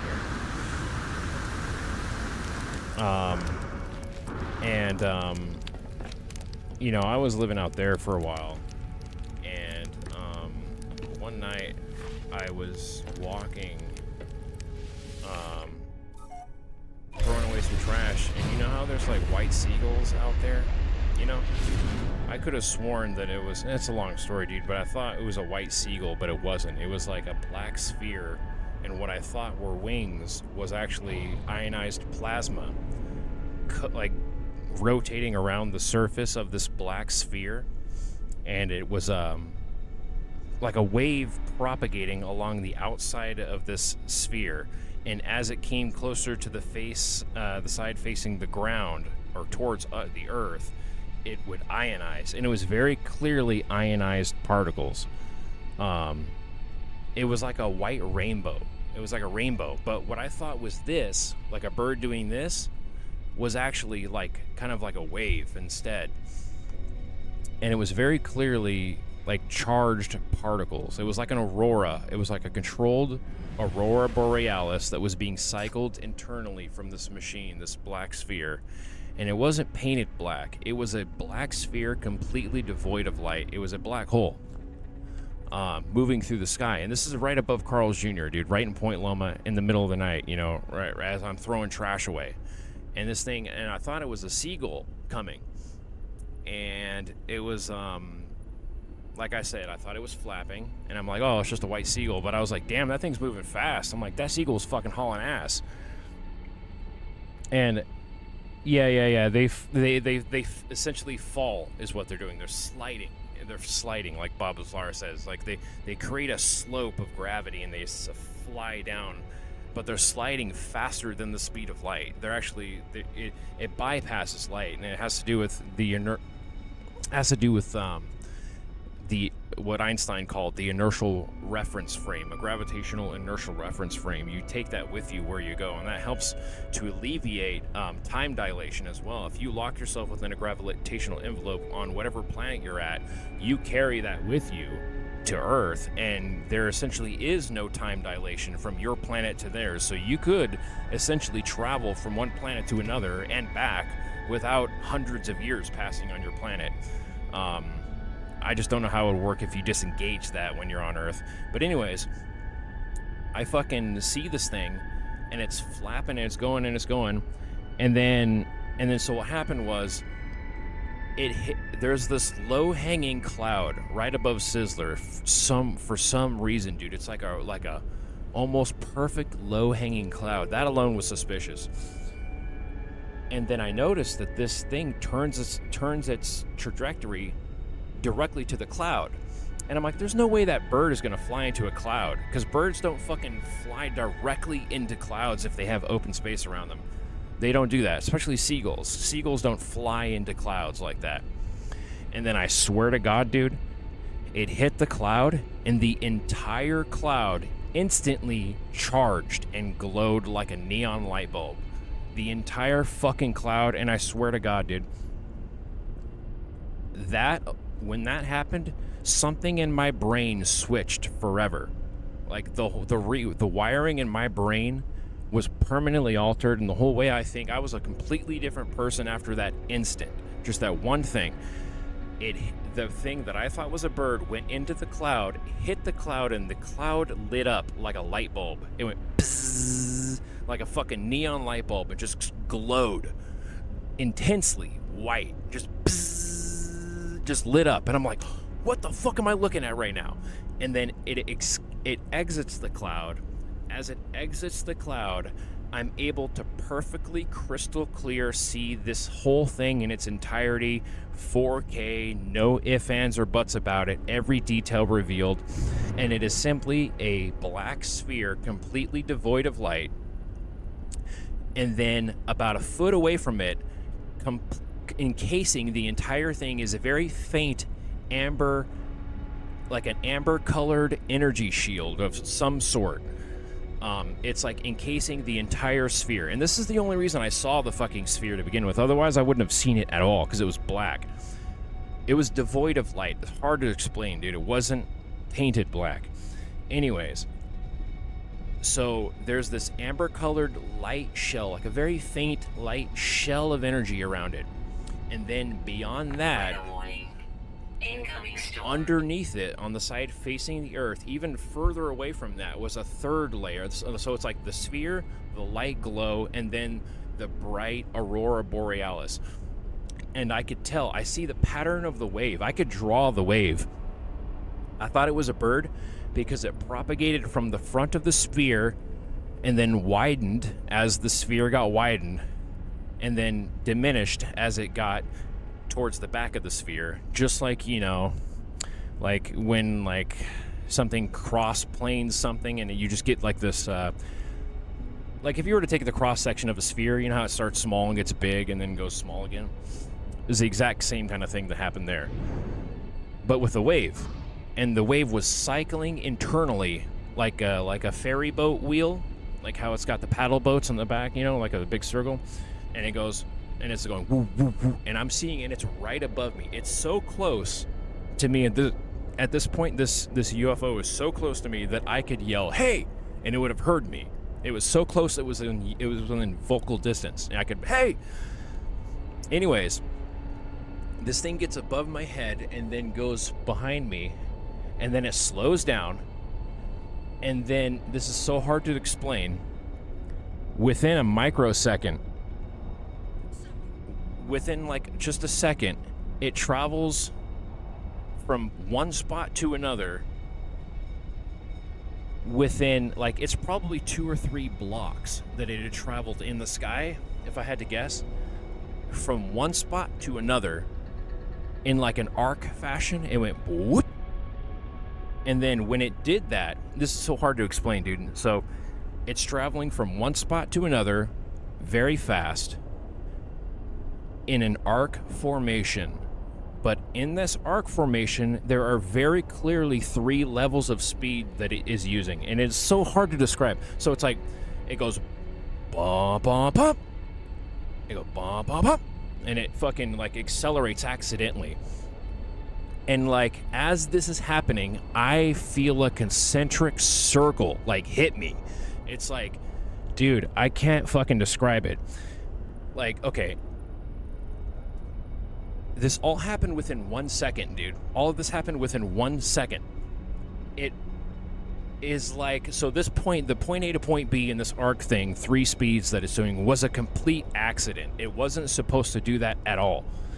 And as it's going through these 3 speeds, like slow, medium, and fast, from point A to point B, I hear in my head, but also feel like, and it was almost like almost like somebody was hijacking my own memories to make words, dude. It was so freaky.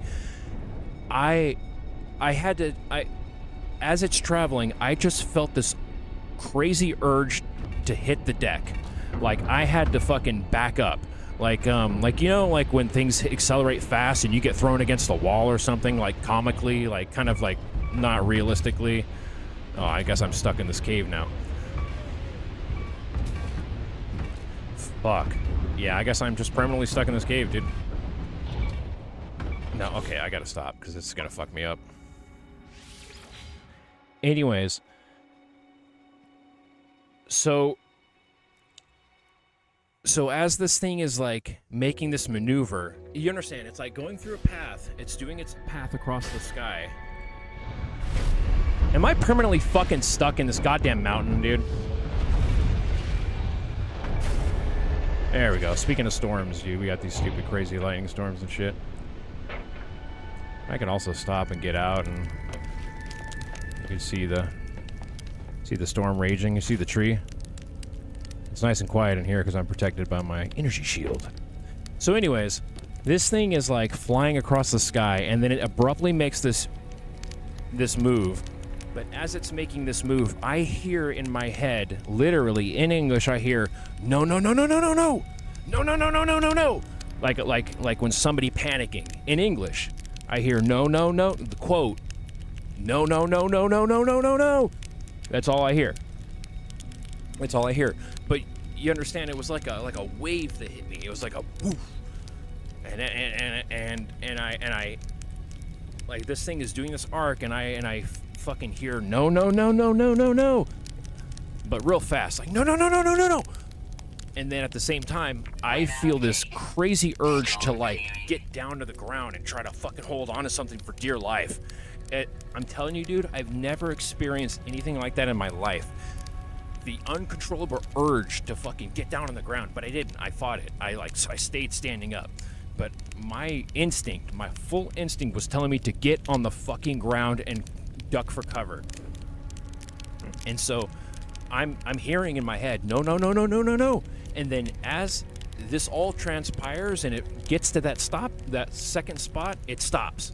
Thankfully, it stops. And then what happens is even crazier. So it goes like over my head, does this arc, I hear it, and then it stops. And then faster than it fucking did this motion, it teleports back to where it was on its original course. And then does a parabolic or a hyperbolic fucking curve upwards into space. It just goes whoosh up in orbit and then just fucking takes off into space, dude. And I'm like sitting here watching this thing. And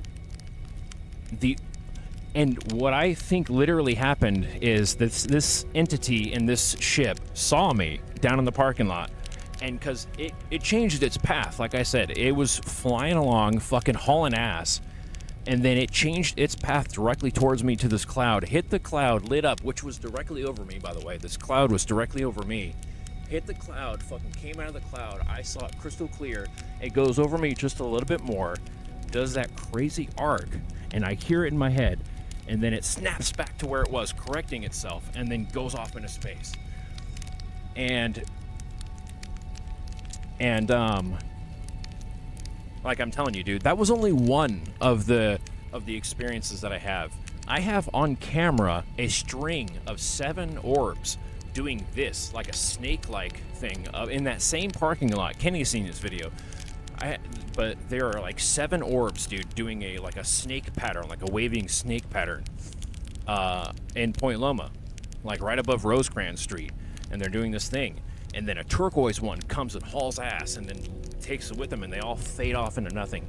And then a fucking Black Hawk military copter fucking goes to intercept them, and they're gone by the time the Black Hawk gets. There's a fucking Black Hawk, dude, fully fucking armed too, fucking full fucking missile kits and everything, ready to kill, dude. This military helicopter coming right at it, dude. And this is at like 11:30 at night, but they were gone.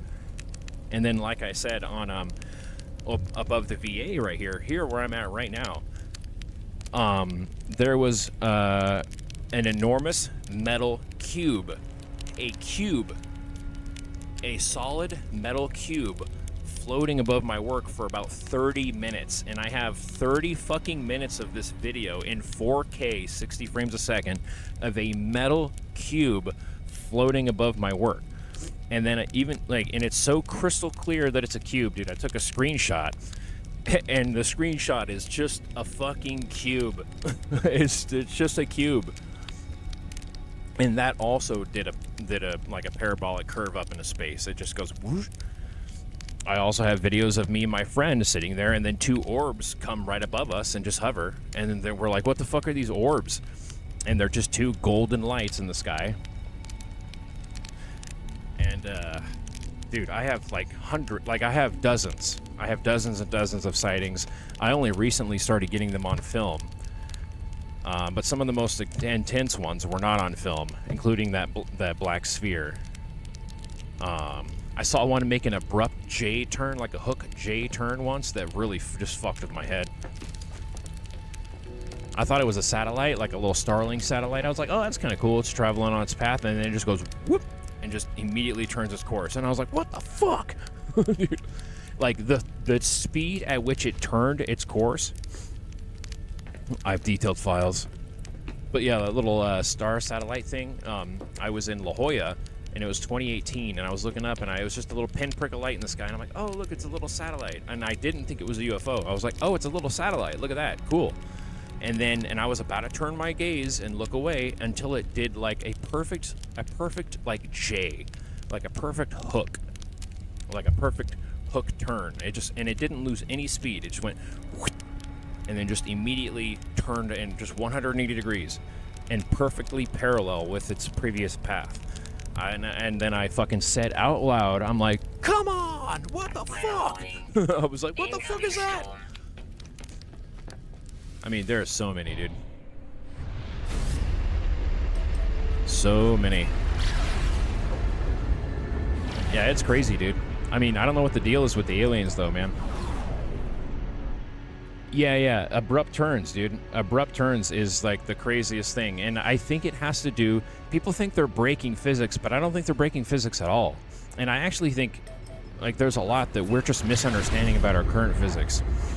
Like I said about the gravitational reference frame or the gravitational envelope, like once you seal yourself in a gravitational bubble, like in Star Trek, they had the inertial dampeners technology. It was technology that just like somehow negated inertia, which makes it so you don't fucking turn into a blood splatter on the wall. But I think that in reality, if you wrap yourself in a gravitational envelope of the planetary body that you're on, you could take that with you out into different, you can take that with you out into space. And if you think about the physical interaction of space with your craft, like with this bubble, like you have this bubble, like let's say this is the edge of the bubble, space like coming around it is not like touching your ship. That bubble like physically glides along space and protects you. Like, so there's like, you're not actually interacting with the universe. Like the universe essentially is like going by you, like sliding by you essentially in a way. I saw a great visual representation of what that means too. It's like essentially everything just comes up at you and then color shifts like to green because the light travels, and green is like a color that it comes up a lot or whatever. I know it's supposed to shift into red or blue, but they were saying it shifts into green. And things just kind of like apparently like they kind of like stretch out in front of you, and they seem like they're actually getting farther and farther away the faster you go. They seem like they're farther until you get back to normal speed. They kind of snap back together, and it kind of snaps back in front of you. All we got is shadow people and bad juju. Anyways, I don't even know what I'm doing in this game anymore, dude. Here, let me go back here. We'll go back here. Anyways, you can, in this game, there's a lot of cool spots like to hang out and shit.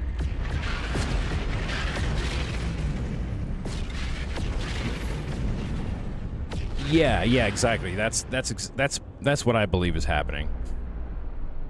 And I think it's like with this gravity manipulation technology, these gravity engines, I think it's like more simple than maybe people are letting on to.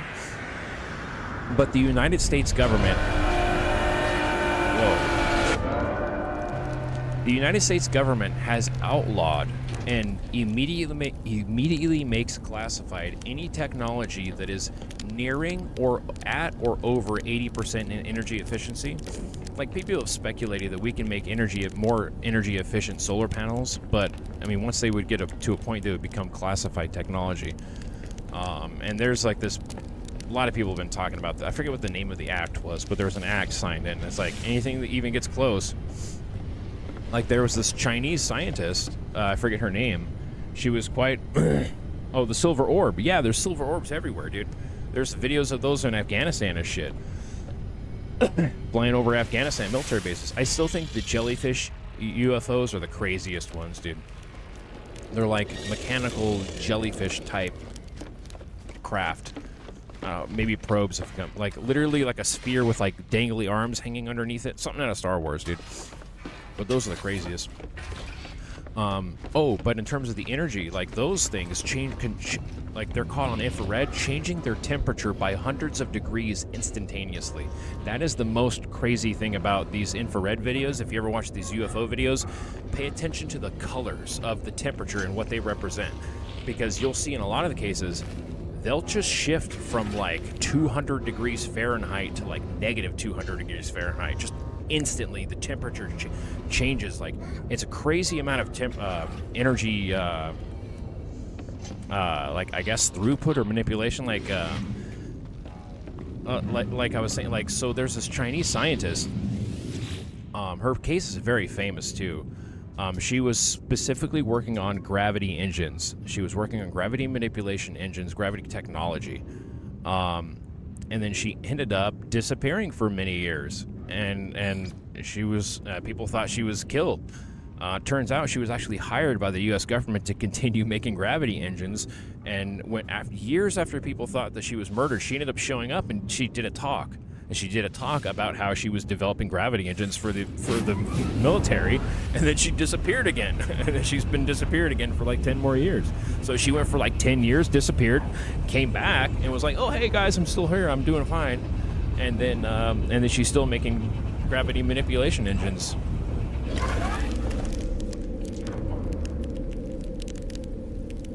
Damn it, cat! You really got to fucking learn how to jump.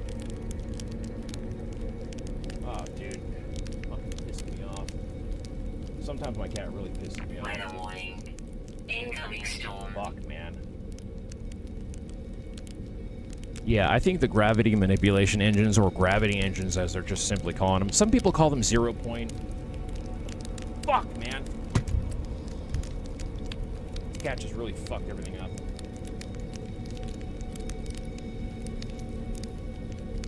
Cat.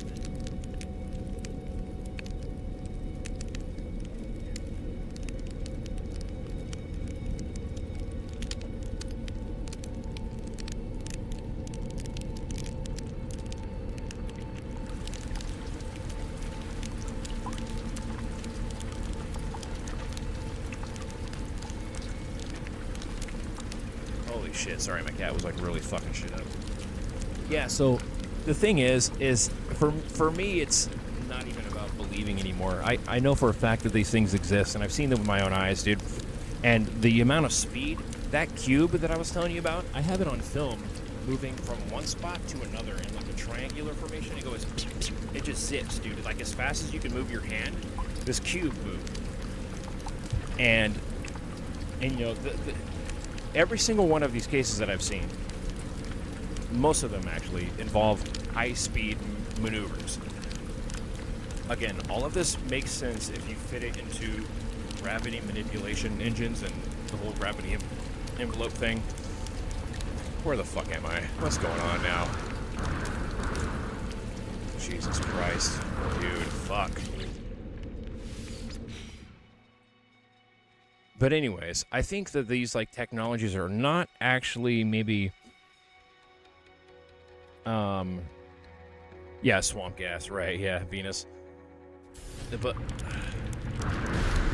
okay, so I'm just completely fucked. I'm stuck here now. Motherfucker, dude. Motherfucker. That could actually fuck my entire game up. That could fuck all 500 hours I have up. Oh, you son of a bitch. You son of a bitch. Fuck. Anyways, the technology, I think, is maybe not as crazy as we think it is, the gravity manipulation stuff. I think there's just like these things that we're not actually allowed to like, as like, our government will literally not allow us to even make these engines, let alone whether or not they're theoretically possible, which I believe they are possible. And I've seen them with my own eyes, so I know they work. And if you think about it logically, of course this is the next step of technology that we're gonna step into when it comes to propulsion. Gravity manipulation engines are the future. Of course they are. It's not rockets. It never was rockets. Rockets are so limited, it's like ridiculous. Like, people are really suspicious about Elon Musk lately, dude, because he was specifically asked about this on Joe Rogan, who's allegedly a good friend of his, and he's been on Joe Rogan many times, and Joe Rogan's all about the UFOs and the gravity engines. And he's like, don't you think that's like the next logical step is the gravity engine anyways? And he's like, Elon Musk, dude, these people, these fucking critics, dude, it's almost pathetic hearing them like, oh, I haven't seen any evidence for it. And I don't think this motherfucker has secret DOD contracts. Yeah, don't know what it could have been. Yeah, I know. But, like, you know, Elon Musk is the type of guy who will say, no, it's not possible. It's not possible. It's not possible. To manipulate gravity and, you know, through exotic means, I mean, we've already proven quantum locking is possible. That alone should blow people's fucking minds. But Elon Musk has a vested interest in saying that, no, it's not possible. Rockets are the future. Rockets aren't fucking shit, dude. Rockets aren't going to do shit, and rockets will barely do shit for our civilization and our solar system, let alone interplanetary space or interstellar space. Get the fuck out of here, dude. What are we going to do? Generational ships? 2,000-3,000 year journeys and we'll fucking freeze people? Bullshit, dude. That's 19th century fucking ways of thinking. We're going to use gravity technology. We're going to make gravity envelopes. We're going to slipstream our way there, and we're going to be there in a second, dude. And then that's the real danger of this technology. Not the exotic technologies involved in creating it. It's the implications of the use of the technology. I mean, just one of these orbs weaponized, dude, you can essentially transport, like, infinite people behind enemy lines if you really wanted to. The MH370, that flight, the Malaysia flight that disappeared, the video of that thing being teleported away by 3 orbs is probably the most groundbreaking video ever released of humanity. Probably, seriously, the craziest thing, a full jetliner being teleported away. That's another thing, I think. I truly believe that a part of this technology is somehow connected to creating, I don't want to say portals, but creating means of moving objects that appear to teleport. So they may have some type of teleporter technology, but that video of those orbs making that fucking plane disappear, uploaded to YouTube fucking 11 years ago, deleted, dude, there's a huge history behind that video. But I think it's the obvious next step. But it's just so revolutionary for our society, and especially if it were to get into the hands of the common man. Yeah, I think it can be really dangerous. However, here's another thing. Oh god, don't tell me I'm stuck here again, you motherfucker, man. But you're just so, I just can't. Fucking son of a bitch, dude. Fucking son of a bitch. So I can't ever teleport to that. I can't ever teleport to that with that ship ever again now for the rest of my whole life. Fuck. Okay, we'll just have to completely abandon our main ship to going to my main base. Like, oh, son of a bitch, dude. I don't even know what I was thinking about anymore. That fucking seriously just made me real distraught.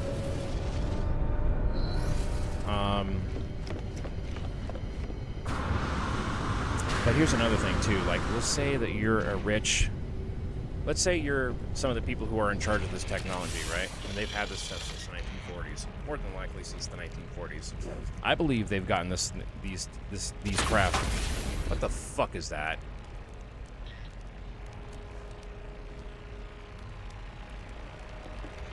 I believe they've gotten these craft to work in the 1960s. Maybe not on a I think the 80s is when they started getting them real space bound, but I think they've had these craft working, this gravity engine technology working for quite a long time. But now, like, let's say you're some of these people who are in charge of this stuff, and, you know, I'm sure some of these people are billionaires or connected to billionaires. They probably reproduced the technology, and they've probably streamlined some of this technology. Now, let's say that you are working on this project, and you get the, let's say you manage to get the, this stuff working, and you can get out into space. And then the hard part would be navigation. How do you navigate? So that would be the real breakthrough, I think. Maybe they had a breakthrough in AI or star chart grabbing. You know, I don't know how far they've gone out and what kind of navigation systems they would need to innovate with to be able to do it, you know?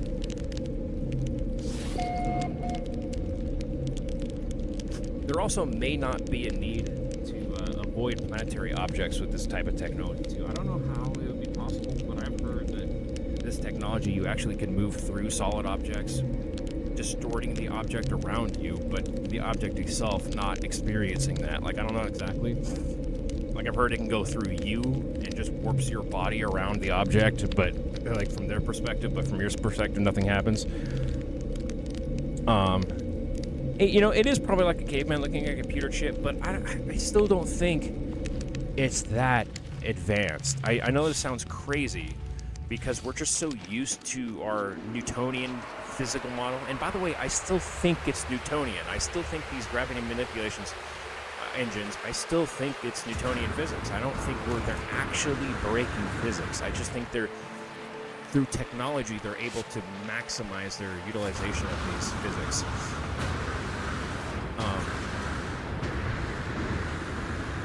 But like, let's say that you actually get out into space. Suddenly you realize, as a project manager or whoever these people are, you realize, oh my God, we now have a spaceship. Like, we now have something that goes into space and like, let's say you're a soldier or whoever is flying these ships. You've been tasked to get the ship out as far as you can out into space and then come back, and you're successful. And then you do it more and more and further and see how far you can get. I mean, people talk about breakaway civilizations, rich Jewish billionaires, or even Zionist societies or secret societies, you know, who've got trillions of dollars and can really just do whatever. They have their own breakaway civilization already here on Earth. Like, if these people do have, like, access to the technology in that sort of way, what's stopping a extremely wealthy, like the most powerful people on Earth, from gathering themselves and essentially finding a planet and fucking starting their own breakaway civilization, or making a space station? They could build a space station out in the void. I don't know. That might be a little too far-fetched, but it's one of the possibilities of this technology, is that, and the power structure, power dynamics, is that who's going to stop them? Anyways. Yeah, it just takes. You see, they say it takes energy the size of stars, but again, I think we're looking at the problem in the wrong way. I think I don't think we're looking at the problem with the full set of tools that we have. So I hear about the I hear it. Yeah, collect the Basil bucks. Yeah. I mean, I know about the energy use problem. Like, there's that huge problem. Some have said that you basically change the state of the matter at a quantum level to, quote, phase, so that you could essentially use, like, you take the matter and essentially make the matter not interact with other matter. I don't know how you would do that, like quantum vibrational frequencies. I don't understand that. But again, I think with the gravitational envelope thing, I think a lot of problems are solved with the energy thing too. Like, I think there's a few steps that we're maybe missing. Like, when we have the gravitational bubble, essentially you're in a really slippery, like, there's no friction, obviously. That may aid in energy efficiency. There's a couple of different things. I mean, and then not to mention the elements. People say the fuel for these things. People say the fuel for these objects is element 115, which was recently discovered in Moscow in 2013. They call it Moscovium. It's element 115. Bob Lazar talked about it 30 years before it was discovered. He says that the aliens on this planet, element 113 is a naturally occurring substance on their world. And he speculates that these aliens had a completely different evolutionary track than we did in terms of our technology. He speculates, and it's just speculation, but he says that it's probably a scenario on their planet that they have these different elements. You know, there's all common elements throughout all the universe, but different planets can produce, they can produce their own different types of unique elements depending on a variety of factors, right? He was saying that on their planet, element 115 is probably, it is. He's saying it is stable because he's held the fuel in his hands. He said that on their planet, element 115 is stable. We've discovered it on Earth, but it only lasts for microseconds. But there's extreme energy yield from it. But we can't make it solid. But he says on their planet, it's a naturally occurring substance. And then that would have given them, like, a whole different branch of technological progression to go down compared to, like, Newtonian, like, our traditional like thrust-based Newtonian movement systems that we have here. You know, we have push and pull kind of mechanics on our Earth, which is essentially everywhere throughout the universe. It's not like from Earth, but on their planet they had an advantage. Their planet just so happened to have some sort of unique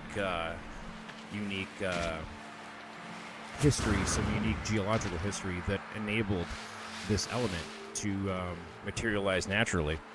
And again, like I was saying, that would have, instead of starting with fire, they started with gravity manipulation. They have these rocks, and the next thing you know, they bombard the rocks with energy, and then gravity, they're not able to touch the rocks. The rocks push away from them. Because he says, once you take a sliver, they basically broke these rocks into triangular pieces. They cut them in triangular fashions, and they put them inside a particle accelerator and bombarded them with particles, and they released gravity, essentially. When they mutate, I guess the rock emits its own gravitational field through some subatomic particle reaction. And you could imagine that as an alien species, you have these rocks, and instead of creating rocks to make flint and fire like we did, they have rocks that make vibrational energy, gravity manipulation, or creates its own gravitational field, I guess. That's a whole different branch of technology and evolution, and I mean, it's very possible, dude. Like, they have recently discovered on Earth that there's a couple spots on Earth where nuclear fission happened naturally, or possibly naturally, but there's no doubt, no debate that nuclear fission did take place, or fusion fission. I get the two mixed up. Nuclear F word. The guys at the Y-File did a really in-depth video about that. It kind of blew my mind, because yeah, there are archaeological sites where they have found that nuclear fusion has happened. And it's 100% confirmed, without a doubt, nuclear fusion did happen at this spot hundreds of thousands or maybe millions of years ago, but we just don't know how. Could it have happened naturally? Possibly, but you need like crystal clear, you need like real distilled water, you need underground pressure, you need distilled water, you need a certain amount of energy going into the system, which could happen in really rare instances underground. You know, you can get really clear water. Anyways, I can go on and on about that. Anyways, but yeah, all good, dude. Yeah, 2 a.m. I'm about to fucking get off this too. I'm probably gonna race for a little bit and then call it a night. I've just been fucking around, dude. I don't even know what I'm doing right now. I'm just playing around. So, yeah, much love, man. Probably gonna play some racing here in a second, and then just kind of. Oh yeah, you gotta get breakfast. Yeah, I play this game and then I play some racing games, dude. Here's my little Tokyo village, real quick. I kind of built this to be like a little Kyoto. This is my little Kyoto village. Hello. Welcome to Tokyo. Anyways. Alright, bro. Much love, dude. I'll talk to you tomorrow or something, bro. Ken and I are gonna go work tomorrow, so I'll talk to you later, bro. Peace. Got my little restaurant here. Well, there's one thing I wanted to try with the Corvettes. Let's go to a space station. I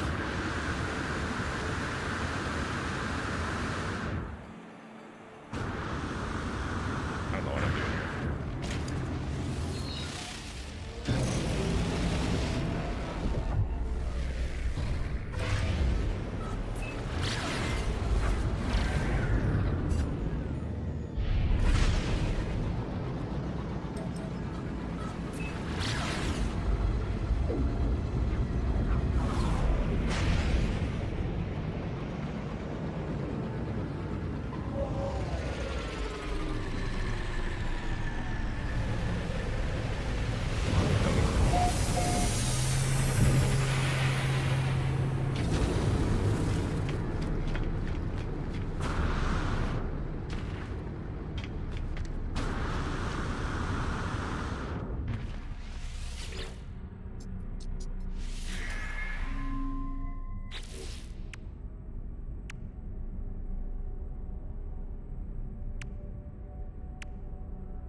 shit.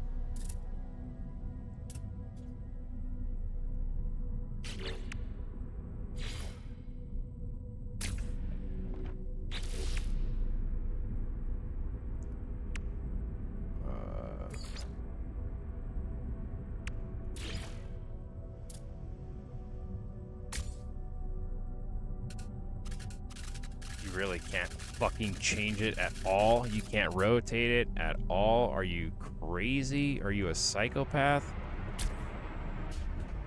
Do they lock up at least? Okay, they kind of do.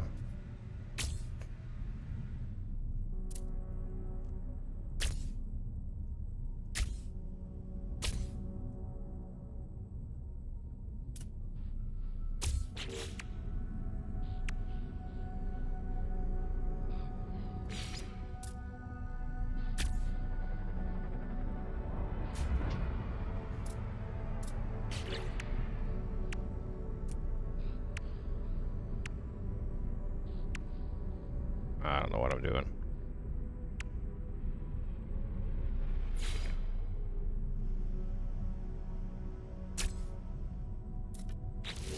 No, no, no, no.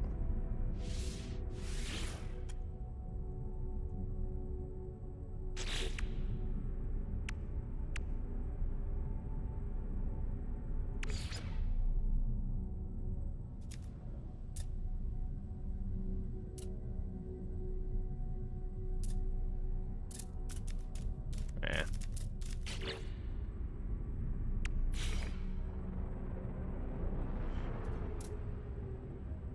Oh, this is just ridiculous, or what?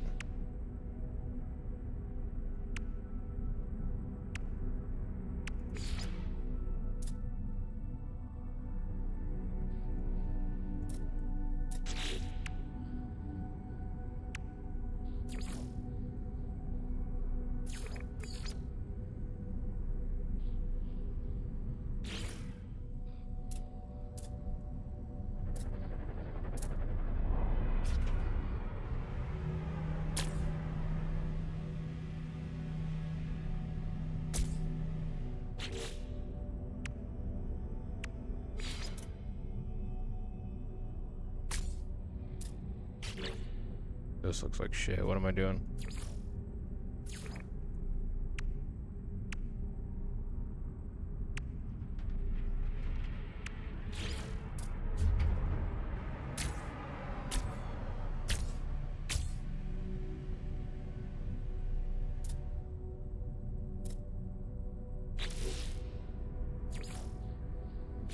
Just wanted to make something ridiculous looking.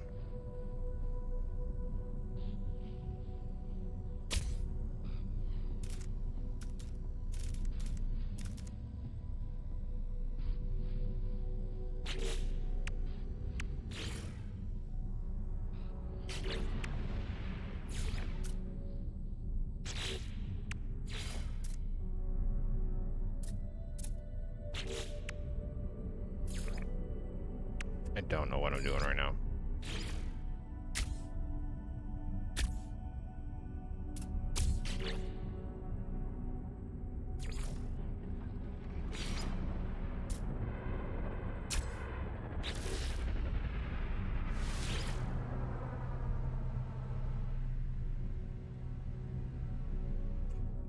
Ugly piece of shit.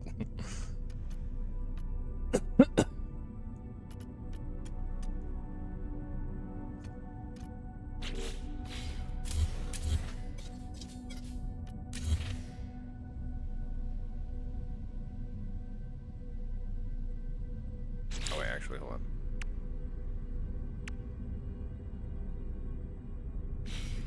Oh, you know what?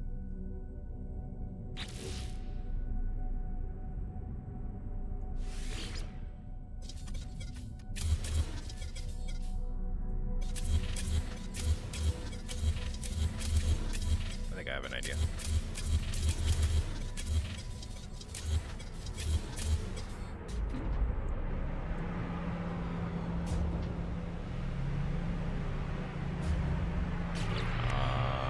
Well, that was kind of the idea. I just wanted to... Here, I just want to see something real quick. Right. Put that right. Put it right. Put the stupid reactor, what all the shit we need. Alright.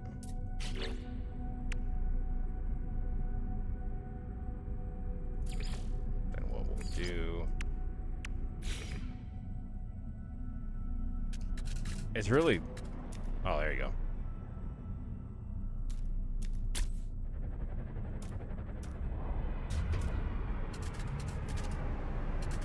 Can't rotate.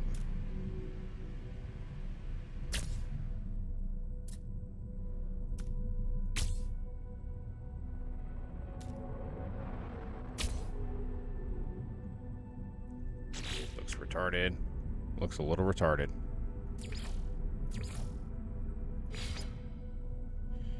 What's up, Tavi? Do you use buildings? Yeah. Right on.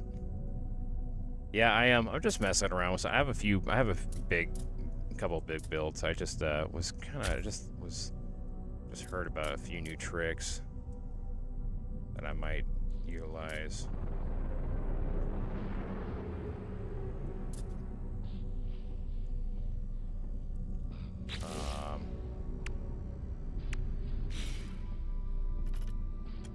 Or was it over here? Hang on. Hang on, what am I looking for? There we go. So maybe I could...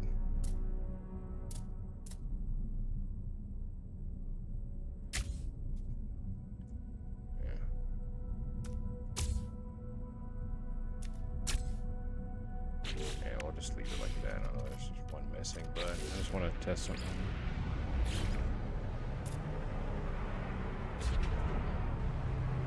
Boom, bada bang.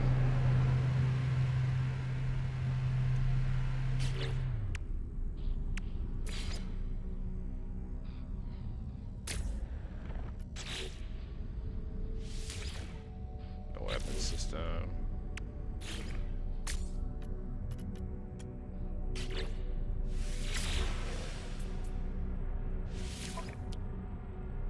Add to collection. Alright, so I just wanted to build that real quick. Got these silly big wings. Let me just check real quick. It's uneven too. One side's longer than the other.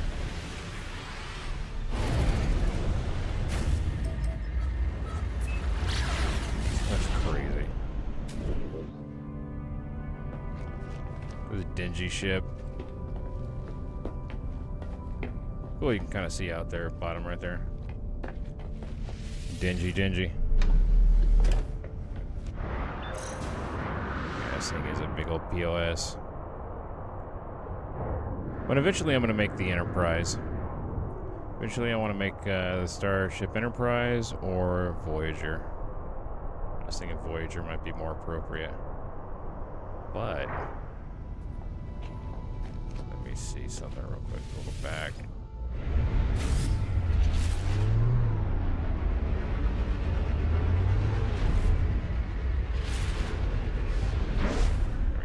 You can do it. Straighten out. It's not controlling real well. Straighten out, baby.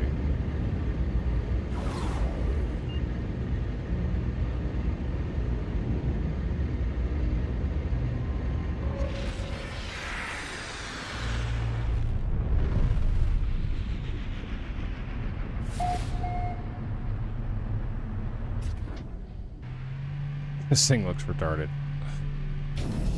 Learn the ladder corridor rotating thing. Oh yeah. Yeah, I don't know how. I don't want to get into glitch building too much. It just seems like a lot of work, a lot of the rotating stuff and making cylindrical things. But what I would do and what I will do is do base building mixing. Like, so you build it next to a settlement, and you create a base just right outside the border, and then you can add like base parts to it. That's what a lot of people do. That was the first thing people started doing.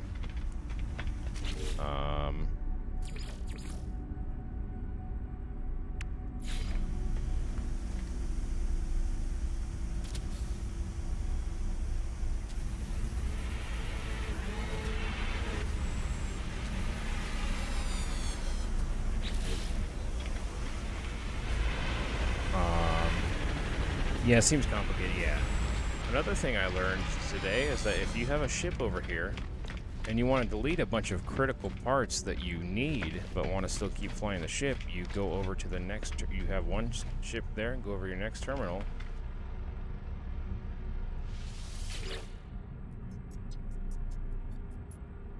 Create new Corvette, and then you take the camera and you go over to your other ship.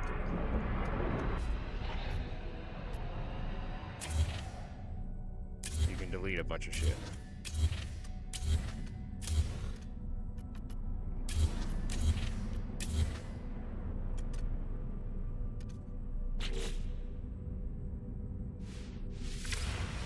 So now, I didn't do anything here, but now my ship no longer has the things connected. Check this out. So now my ship has just got these floating engines. And they're off center too, but I just thought it was interesting. And you can remove the reactor and the weapons. So check that out. Nice. Nice, dude.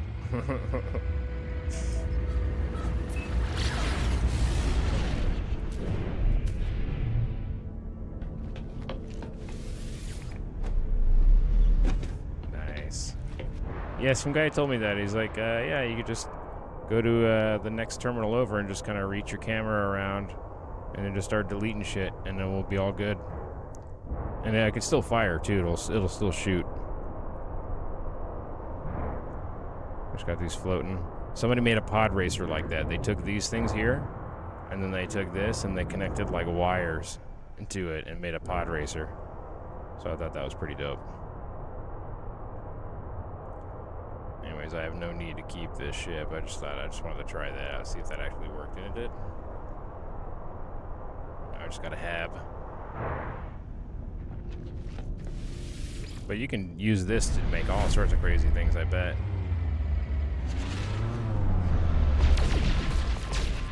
Firing from somewhere.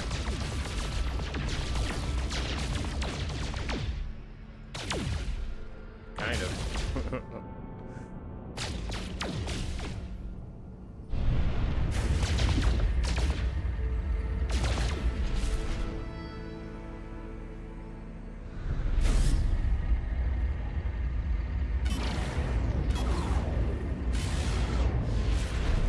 Oh, she's slow.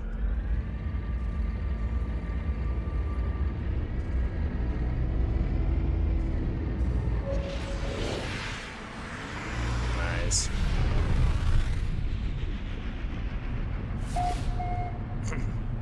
All right. I appreciate it. I appreciate you being here, bro. I think I'm gonna call it a night. It's 2:30 in the morning where I'm at.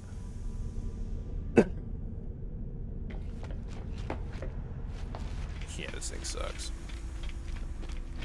But I just wanted to try that out. I wonder how much you could delete, though. Can I delete, like, the cockpit and everything, too? And just see how far I can get. Maybe I'll break the game.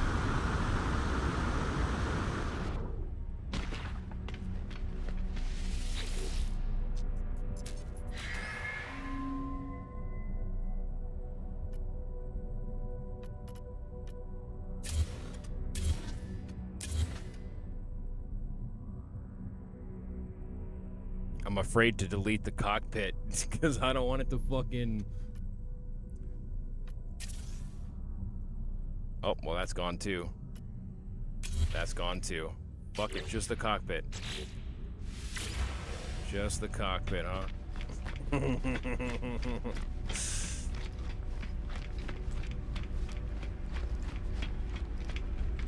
we go, bro. Just the cockpit. I don't know if I can get in it.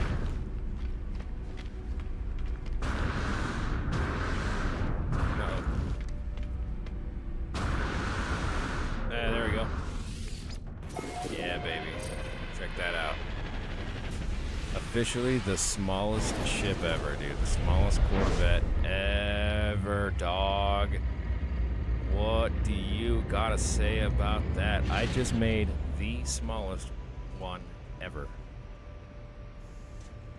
Never will there ever be another like me.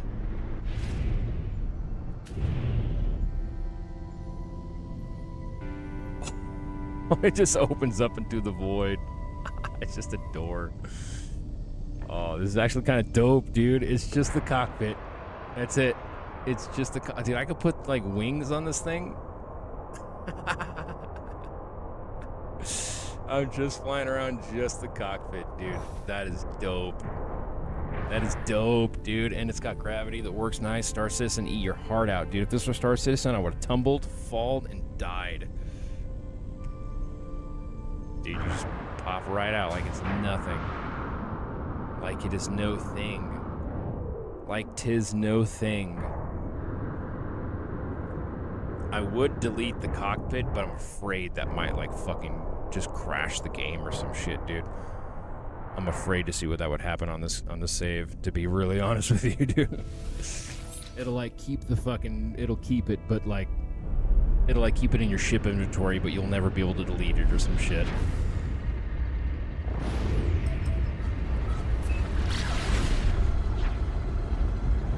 Damn, so what I can do is I can put a grip in and get a bunch of speed on this thing and delete everything. I don't want to do that.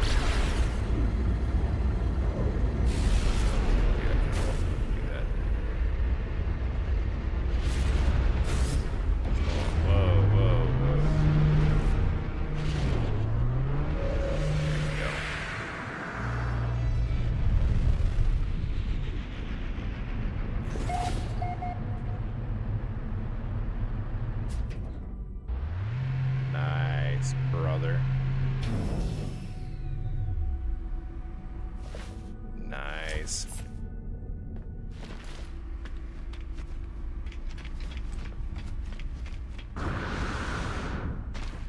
It's not my fault that I have to do this. You only pick on me because I'm Jewish. Quit being a jealous loser and go get a job. I can do what I want because I'm chosen by God.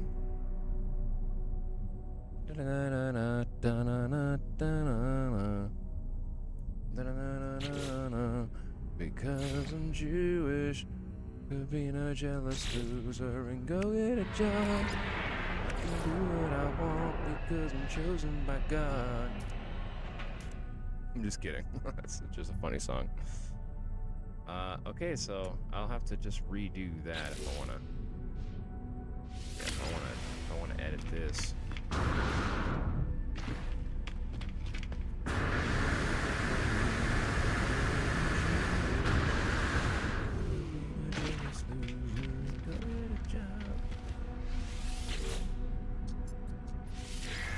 can do what I want because I'm chosen by God. Yeah.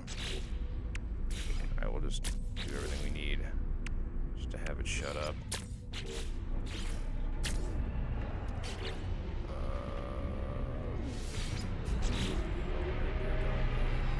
I'm so Jewish. But being a jealous motherfucking loser and go get 2 jobs. I can do what I want because I'm so fucking cool.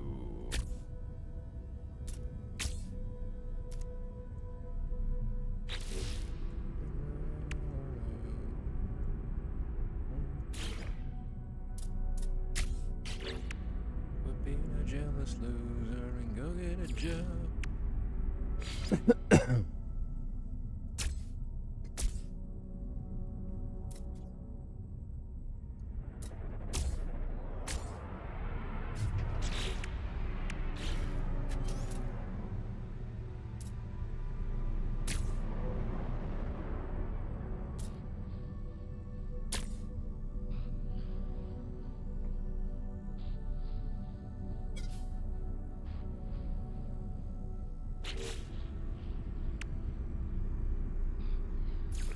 Let's see what else I can do real quick.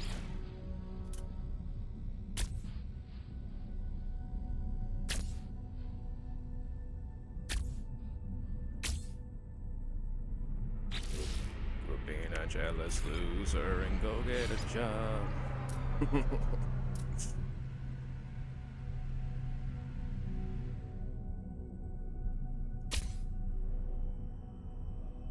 Wait, did I bring my maneuverability down? Yes, it is.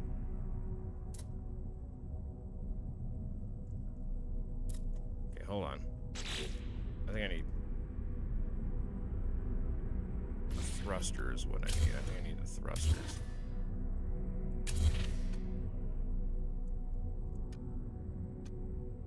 Yeah, because wait, that's so weird.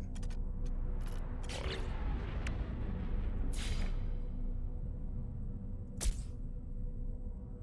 It's lowering my maneuverability or what? What the fuck is going on here? Yeah, what is happening here? Something is happening with the maneuverability. Anyways.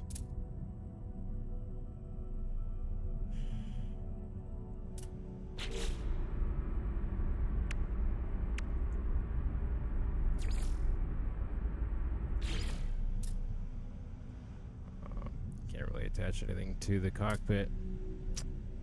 Darn it. Fly edits. There we go. That looks silly.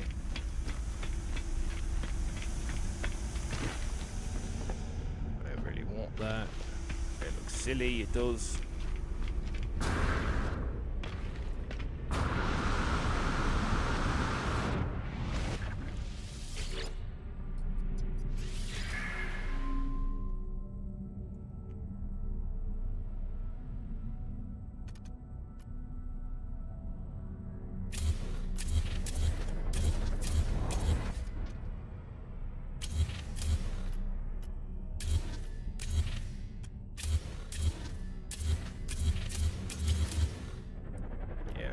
Cockpit, huh? Or maybe I'll kick it with the design here. I don't know. I don't know.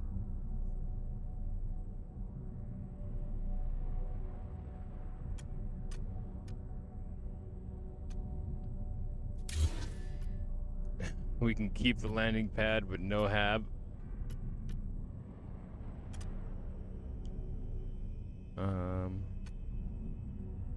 Yeah, we'll delete that. We'll delete that too.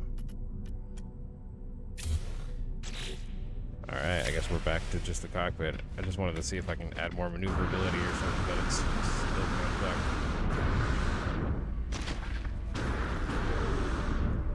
Damn rocket boots. Nice.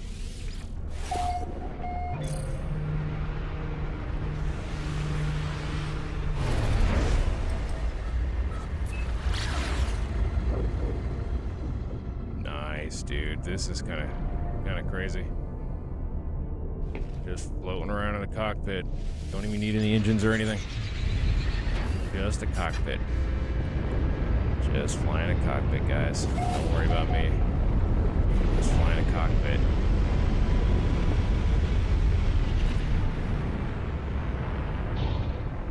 That was kind of like small maneuverable too.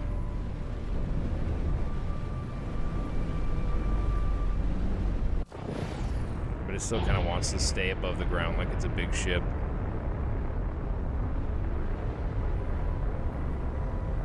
Just a cockpit. You can see me sitting in the seat right there.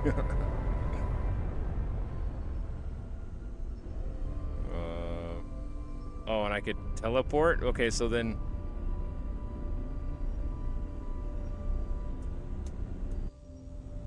So, but you can't teleport though because I don't have the fucking... See if this teleports me back up. And to where? Where would it teleport me to? Nope. Didn't think so, bro. Didn't think so. Did not think so. There we go. Oh, it's got this whole shit over here, too. I didn't even realize that it's got these sides over here. I never really used this cockpit. That's kind of cool, actually. Got a bunch of stuff going on here. Wow, that was, like, realistic compared to this No Man's Sky shit.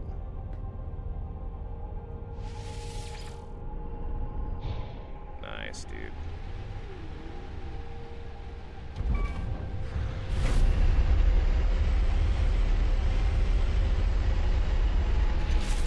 Right on.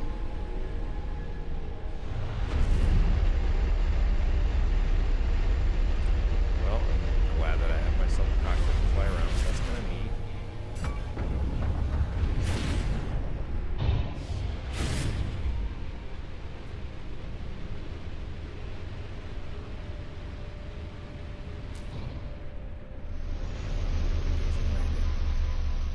Nice. Alright, so there's my Corvette. It's just a cockpit. No landing gear, no reactor, no nothing. Just a cockpit. I'll just say the engines are in here or whatever. And it uses some sort of invisible force field to keep in the air. That's what it does. This is it, guys. This is my goys and goils. Sit down right there. And that's it. It's my entire Corvette. Dude, I'm actually kind of astonished at how much detail there is in this cockpit, though. I never really use this one. It's even got like this weird little ladder thing here. Like you're supposed to climb up, what? Go this way or what? Oh, there's a turret up there? There's a gun turret up there? This is like a turret? But you can't use that. I mean, I see the gun I'm on. I feel like I see this part. Why don't they make this shit accessible? They have a seat up there for a turret pilot. I never noticed that.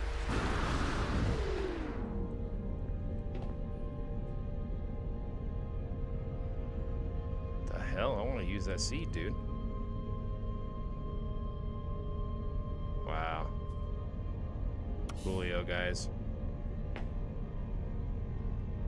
The cockpit Corvette, that's what I got.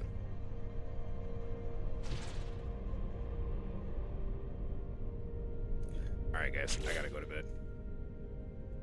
Thanks so much for watching, everyone. I love you. Much love. I'll see you tomorrow. No, I won't. I'll see you later. Maybe next week. Maybe not.